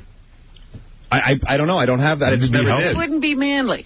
But do you have it more often now, these feelings like you want to cry? Is it not often, sometimes, or more often? Well, I never do, but to feel like it. Do you feel if you... Yeah, all the time, yeah. Do you stop yourself from crying because your dad never cried and he was a tough guy? No, not true at all. I just don't... That just doesn't happen to me. Okay. I feel hopeful about the future. I know the answer to that. Never. 2 years. I got Walmart. 2 years. Here's a really interesting one. I have trouble with constipation. Never. I got two a day, baby. Okay. I feel that others would be better off if I were dead. Oh, sometimes. A lot? Oh, yeah. Oh, yeah. Everybody feels that way. No, they don't. Yeah, they do. I don't. There are some people that... Who would be better off if you were dead? Some people hate you. Who would be better off if you were dead? Everyone in his will. No, really, who would be better off if you were dead? Name one person. I'd put women through bad stuff. I see. Do you think your girlfriend would be better off if you were dead? Yeah. The homeless guy. Why? Because she'd be rid of him? Yeah. Because you think you're a loser and you're not good for her? No, not true at all. No. Then why would she be better off? Doesn't she love you? Yeah, I guess. That's a bad thing to love you. No, no. Then why is she better off? Why is she better off if you're not there? You don't give her the love she deserves in return? Yeah, she deserves a better man. A lot better. Yeah. All right, well, that I agree with. Go ahead. So far, you're normal. Who doesn't feel that way, though? I think the gay hobo who Casey beats up every day on 5th Avenue would be better off. Casey, you keep saying who doesn't feel that way. I'm being honest. At least I'm the only one who's being honest. All right, go ahead. I feel that I am useful and needed. I know the answer to that. Did you screw up your breakfast yesterday?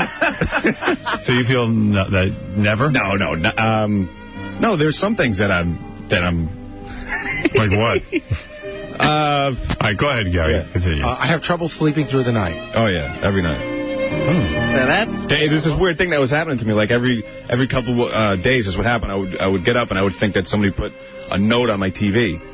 Wow. Like what? Like if you turn on the TV, there'll be a message for you? There was no, it was like a piece of paper. And then finally, when I got up there, it would never be there. You thought when you went to bed that you would wake up and find a piece of paper? No, I would wake up in the middle of the night. I would look over at the TV, and it would be a piece of paper there. But it would go up, and it was never there. It would happen all the time. That's called an hallucination. Yeah. No, but it's not like during the day that happens. It only happens in the middle of a sleep. Just wait. You know what? I'm looking at Howard. I know exactly what he's thinking. Yeah. He's thinking, he touches my food. No, I love you. Hardly I trust him. No, you should love trust him, then you might kill him. No. Yeah, by the way, I'm one of those people who believes I'm better off with you alive and me alive. Just for the record. How about this one, Casey? I am restless and can't keep still. Oh, yeah. That's what you would say all the time. All the time, yeah. Everybody does. A lot of people do that. Go ahead. Who doesn't have, like, a... All right, go ahead, Gary. Here's another one now. I get tired for no reason. Who doesn't? I get tired for no reason. Yeah, everybody does. Well, maybe you ought to go give him one of your pills. Okay, here's an important one. I enjoy looking at, talking to, and being with attractive men or women. You have to pick one, obviously. So for you, it would be attractive women. Oh, of course. Totally. I do. Yeah, of course. Who doesn't? Yeah, so far. So far, I'm on the same page here. That apparently is the wrong answer. My life is pretty full. No. Go ahead. Yeah, my life's full. I feel downhearted, blue, and sad. When? Why? In general. How did he answer? You answered these the other day. Yeah, but it's a little tougher, like, doing it. Yeah, all right, fine. You know what? Answer it the way you answered it in the right, yeah. Maybe he just took the test wrong. You feel blue. Maybe he just messed up. He's looking at me for the answers. No, he It's not one of those kind of tests. Here. Dude, there's no right answer. What did you have for this one, Howard? Okay. What is it, Mary? Hey, listen, Howard. Yes. I used to be a rep that used to sell Prozac. And just to give you a heads up, this guy, first of all, okay, he may be somewhat depressed. He needs a little bit of a mood stabilizer with, hate to tell you, Casey, an antipsychotic, low-dose antipsychotic to take care of those, like, feelings of hurting people and stuff like that. Prozac works, but that ain't for him, and he needs to go to a psych. Forget about the primary care physician. I don't know what he's doing. You should be at a psychiatrist's office. Let him diagnose just you. like she said, he needs antipsychotic drugs. If your brother's doing an intervention and your girlfriend, everyone's coming to him, you must be doing something really weird. You're not even telling me. Look at the intervention of his brother. His brother just kicked the crap out. And here's a weird thing, too. All that's going on, and he shows no signs of it here. You know, like he's as normal as he can be. I don't see him as depressed or acting weird or anything. Now, you know what I do that might make you feel better, Case? Refer to your interventions as surprise parties. Ellen, you're on the air. Howard, I am totally scared for your life, and Robin and everyone on the staff. This guy sounds like he should be in a loony bin.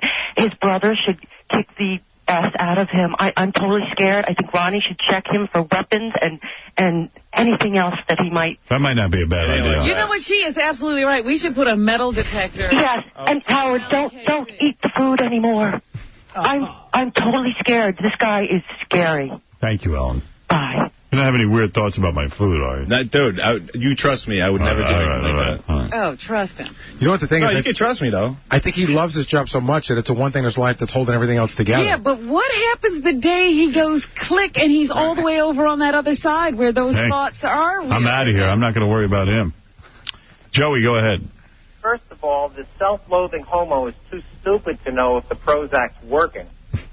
It's probably working. He just doesn't know. No, it doesn't work. Yeah, well, you got to go to a psychiatrist. I'm stepping in now. You got to go to a shrink. I'm not going to a shrink. You're going to a shrink. Go talk to someone. See, you know what shrinks are? Come on. Shrinks are like they're friends. I'm being helped. I'm being helped by a psychiatrist, and it's not. It's not a relationship like I have with a friend. No, they listen. Listen to me. No. Can I jump in for a second? The guy that you went to is not the guy you need to go to. Right. No, he was a nice guy. No, but he's a whole different level. You need to go to guys are so off. Casey can't go. Why?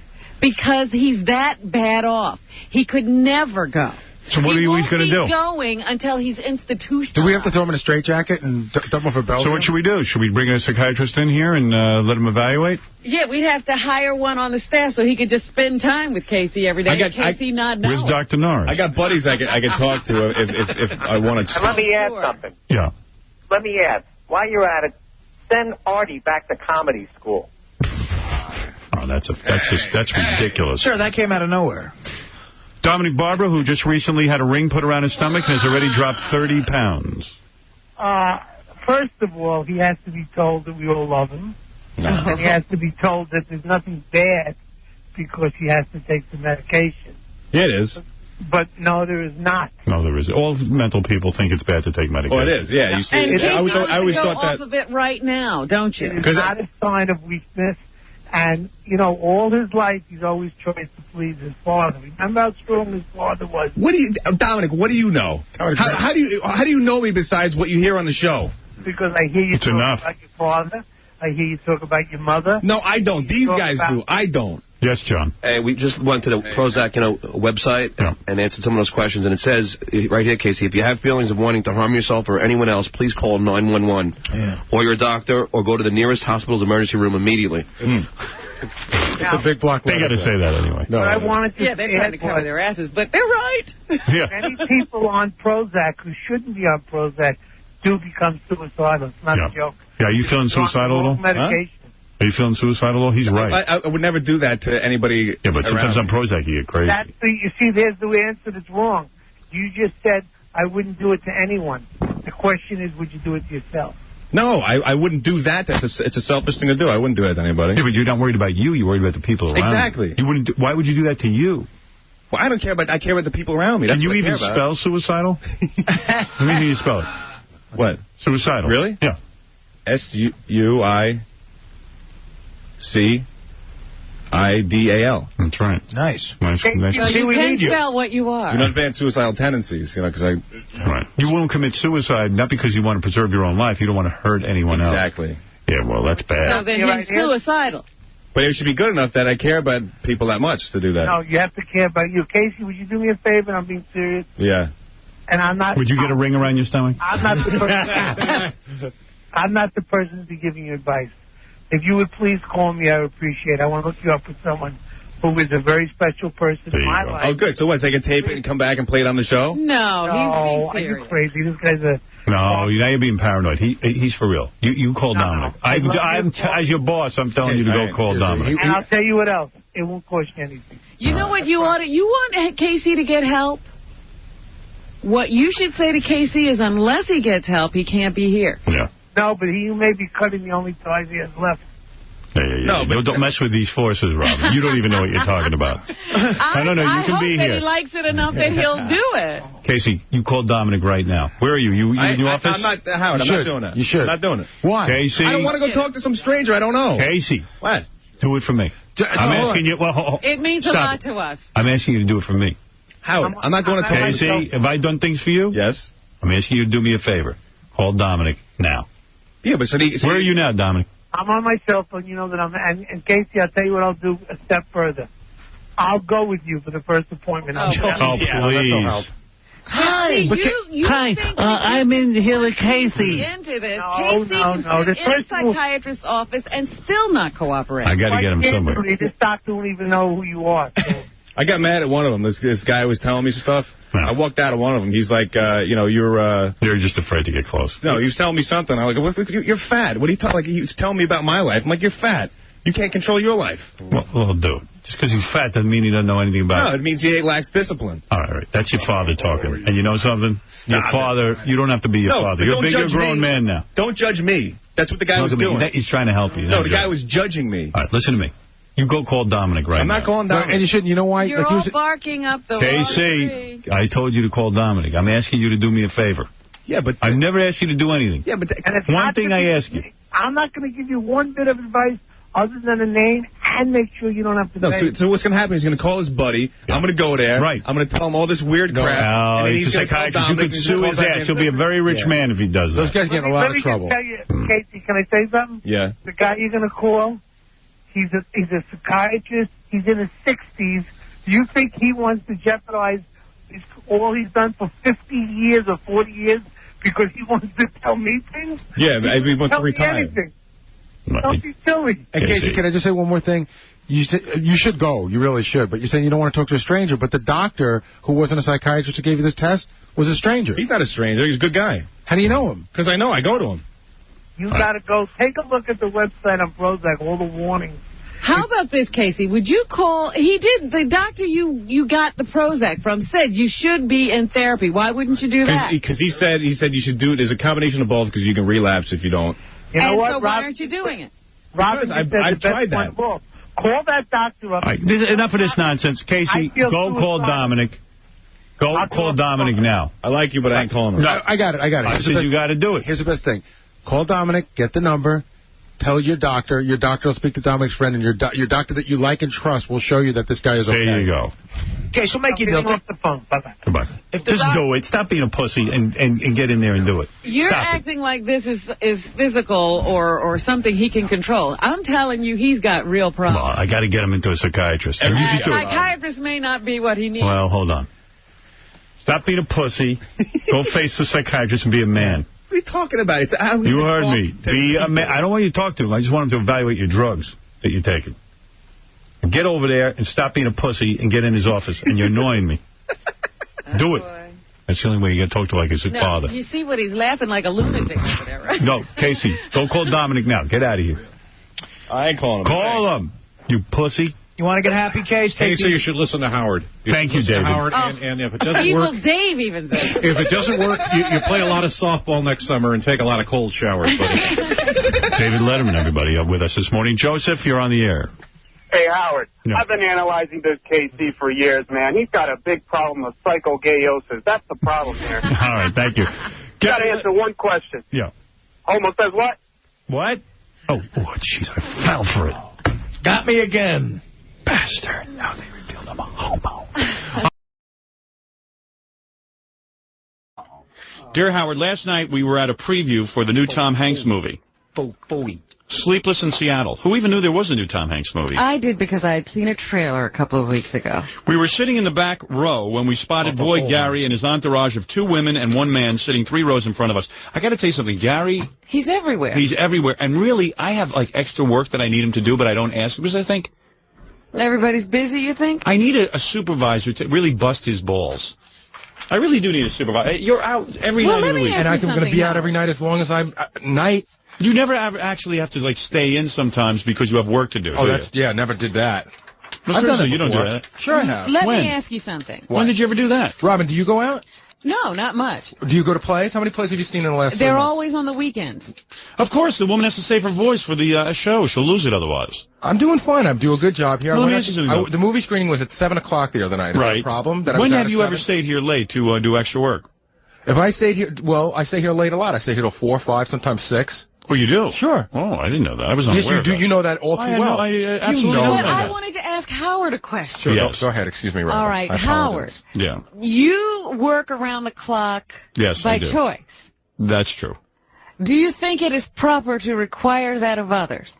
No, and I don't require it of others. But once in a while, I say to myself, "Oh, I had Ganji at the house. I had people working. I said, gee, I could have given a few of these things to Gary to do. Why not?"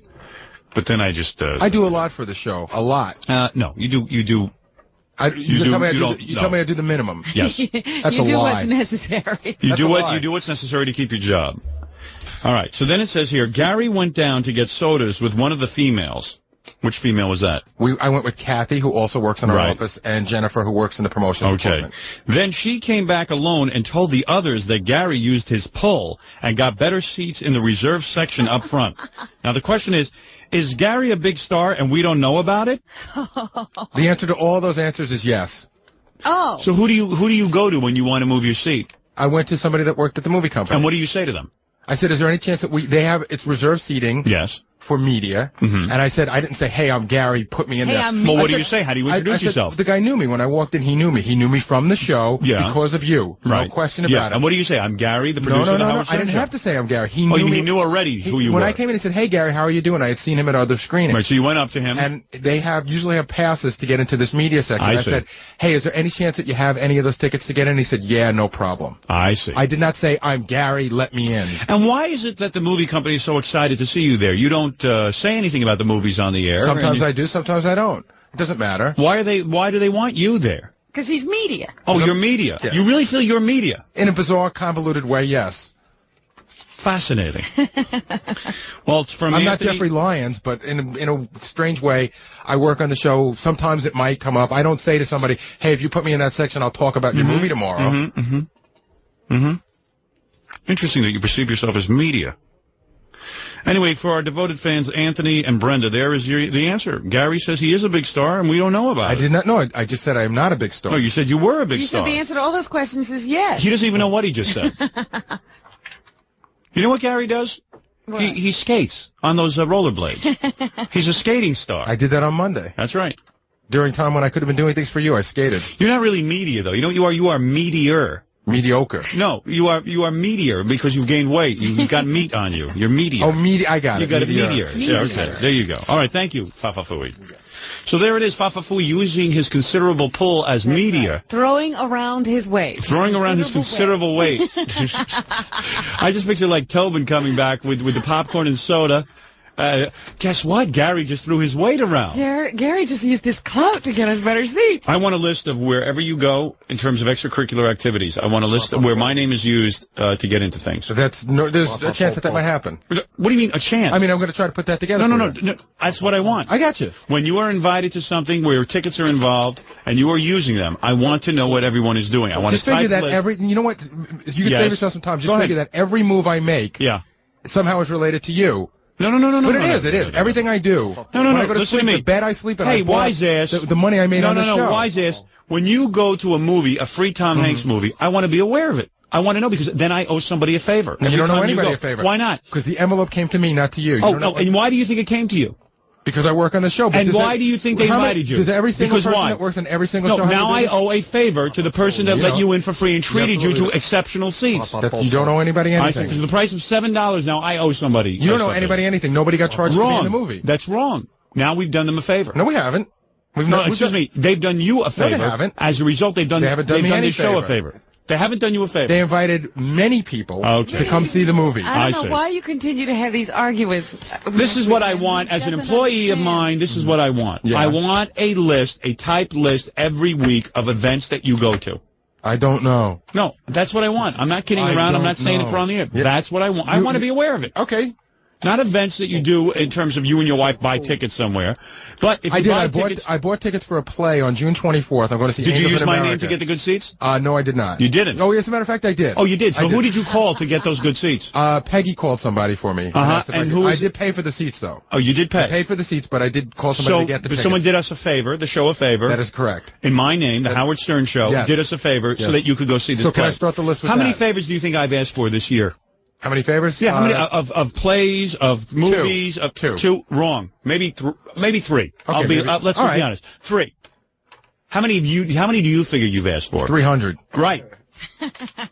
I want to be aware of everyone that you now owe favors to. Okay? I owe favors to everybody. I see it as a conflict of interest. Yeah. You know why they do it for you? They're afraid that if they don't do it for you, for some reason, I'm going to badmouth them on the air. Don't you get it? No, I don't get it. Maybe in some instances you are right. When you go to a play and then I badmouth it on the air. Right. Gary comes in this morning. Being ripped off. Boss, I was at the screening for Sliver. Don't say anything bad about it till Monday. Nothing to do with me. Nothing. You can say whatever you want. Well, good. Don't tell me when to say bad things about Sliver. So go and say it. I don't care. It has nothing to do with it. Well, then why did you tell me not to say anything? Because get out of here.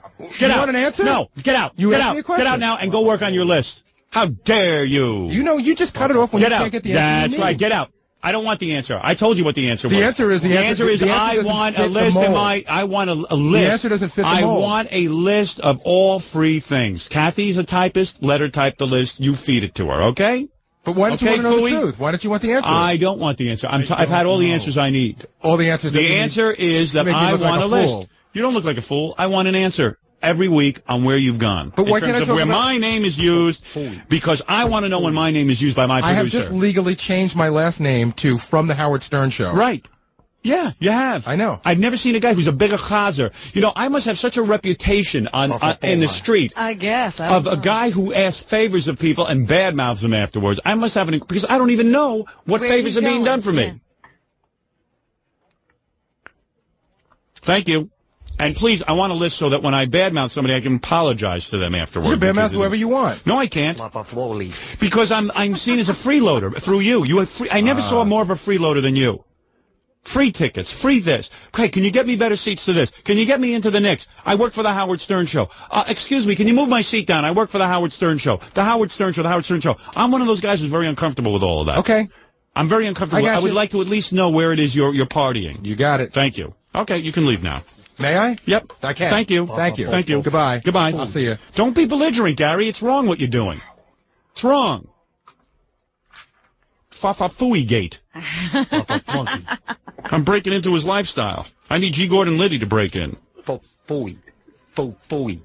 Jackie, what are you giving him? Private lessons in glomming? Hey, he passed. This guy is king of the glommers. No, Jackie should take lessons from him. Jackie's only taking T-shirts. I know Jackie doesn't even glom this I'm much. the prince, he's the king. And I don't even mind Jackie glomming because Jackie's one of my writers. I mean, it's Fafafui is glomming, and I really, who needs him to glom? He's everywhere. Every night he is out on the town with that Mrs. Fooey and various entourage on my tuchus. It's so funny because the other day he was mentioning that he was going to that screening, and I said, oh, yeah, I heard about that movie. He says, you want to go? I said, no, I have to work.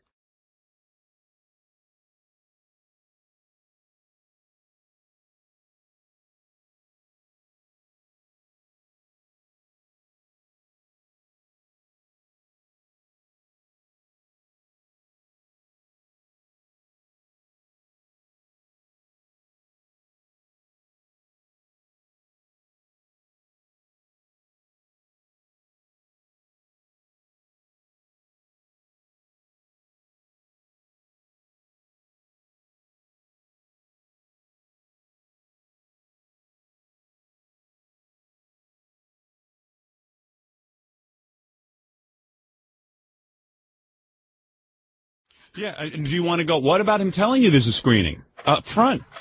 Why is he telling you at the last minute? You just overhear Gary talking Yeah. about the events that are going on. He never informs us of things that are happening. Mr. and Mrs. Fooey. Flunky. They're everywhere. I tell you, it's unbelievable. And then the guy's giving me lip when I say I'd like to know who I owe favors. Oh, you don't owe any favors. Oh, not much. I'm probably known as the biggest glom king in the business. Howard Stern show called again. Yeah, that Gary called. Boy, he doesn't do anything for us. He doesn't book any of our people on, and all they do is glom tickets. Mamma mia. Tell you what, every time Fafa Fooey gets invited to a movie, I would rather my parents get invited. What do you think of that? What did he glom the last? He calls up the Knicks lady, who he has a relationship with because of me, and he gets himself tickets plus his father and his father-in-law. Right. Yeah. Now, who do you think? Now, now the lady calls from the Knicks. Oh, we would like you to say be a Knicks fan. How many contacts do we have for free stuff? Would you consider in your Rolodex? Sir, I paid for those tickets. No, you couldn't even get those tickets if you didn't know me. Never Sure I'm paying. could. You wouldn't be. They absolutely. You would have gotten those tickets. Sure. And you would have Then paid why'd that you call price. somebody? So why'd you have to call the person from the Madison Square Garden? Because it was easier that way. Oh, it's easier for you. Yeah. But now I'm the glom king. You are. Hey, leave me alone, man. No, what do you mean leave you alone? Come on, let's do it. This Let's concerns go. my business. Let's go for it. This is my business. Got it.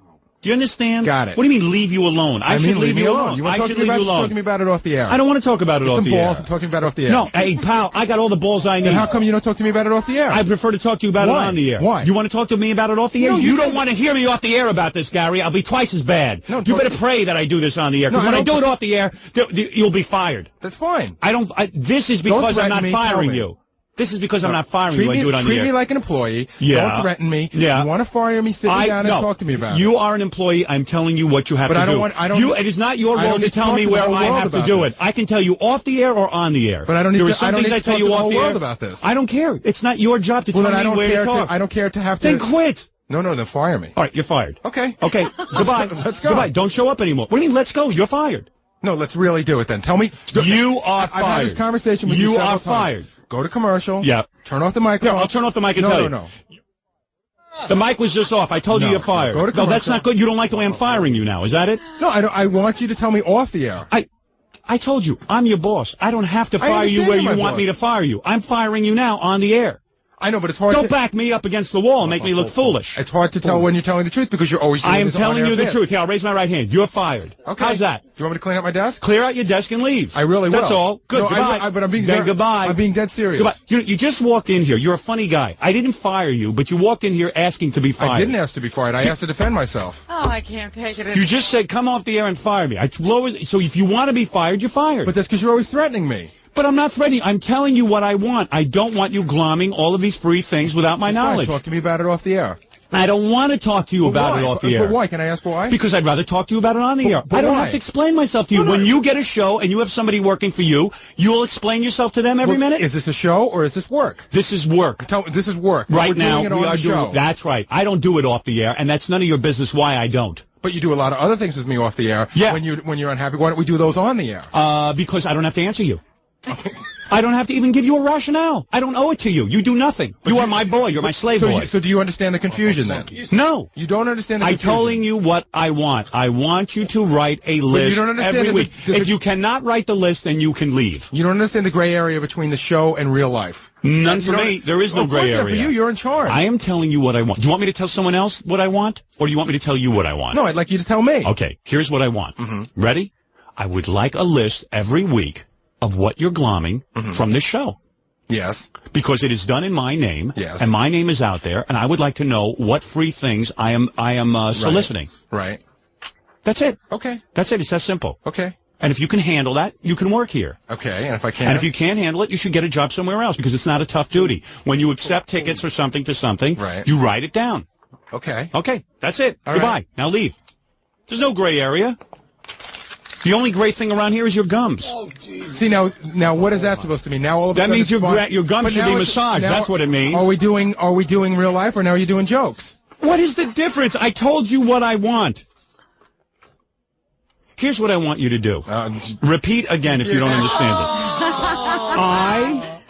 Real life just ended. I will list my glommings alphabetically each week.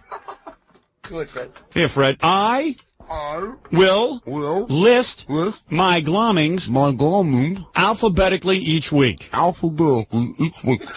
will try to go to less Nick games than the Knicks. I will not show up after I'm fired. I will get a mouth transplant. Very good. I mean, what was so difficult about that, Robin? I want to know what he's glomming every minute. He is the Glommeister General of the United States of America. He seems to think that goes along with the job. I know. These are things he's supposed to get in addition to his salary and benefits. Like, this is part of the thing. He was invited, not me. That envelope was sent to him. Yeah. It was my mail, both. No, I want to know, when I'm on the radio, that means I owe about 10 billion people favors so he can go sit there and glom. They're not sending that to his home. Does he notice that? Yeah. When he gets something sent to his home, I don't ask him about it. Jesus Christ. It's such glomming. Fred, when's the last time you went to something free? Can I come back in? Why? I'm done with you. All right, come on in. Robin, do you understand what I'm saying? Have you never, in the history of the show, ever gotten tickets through the show? Do you know who she is and you are and who you are? Yes. All right. Do you know Robin the difference? is a very important player on this team. Do you know who you are? I am a less important, yet still important player on the team. Not as important you as gotta you. understand something. Certainly not as important you as have Robin, a much different but still role. a You player. are a You want to ask me producer when the last time I got something free was? Yes. Let me think now. Free tickets.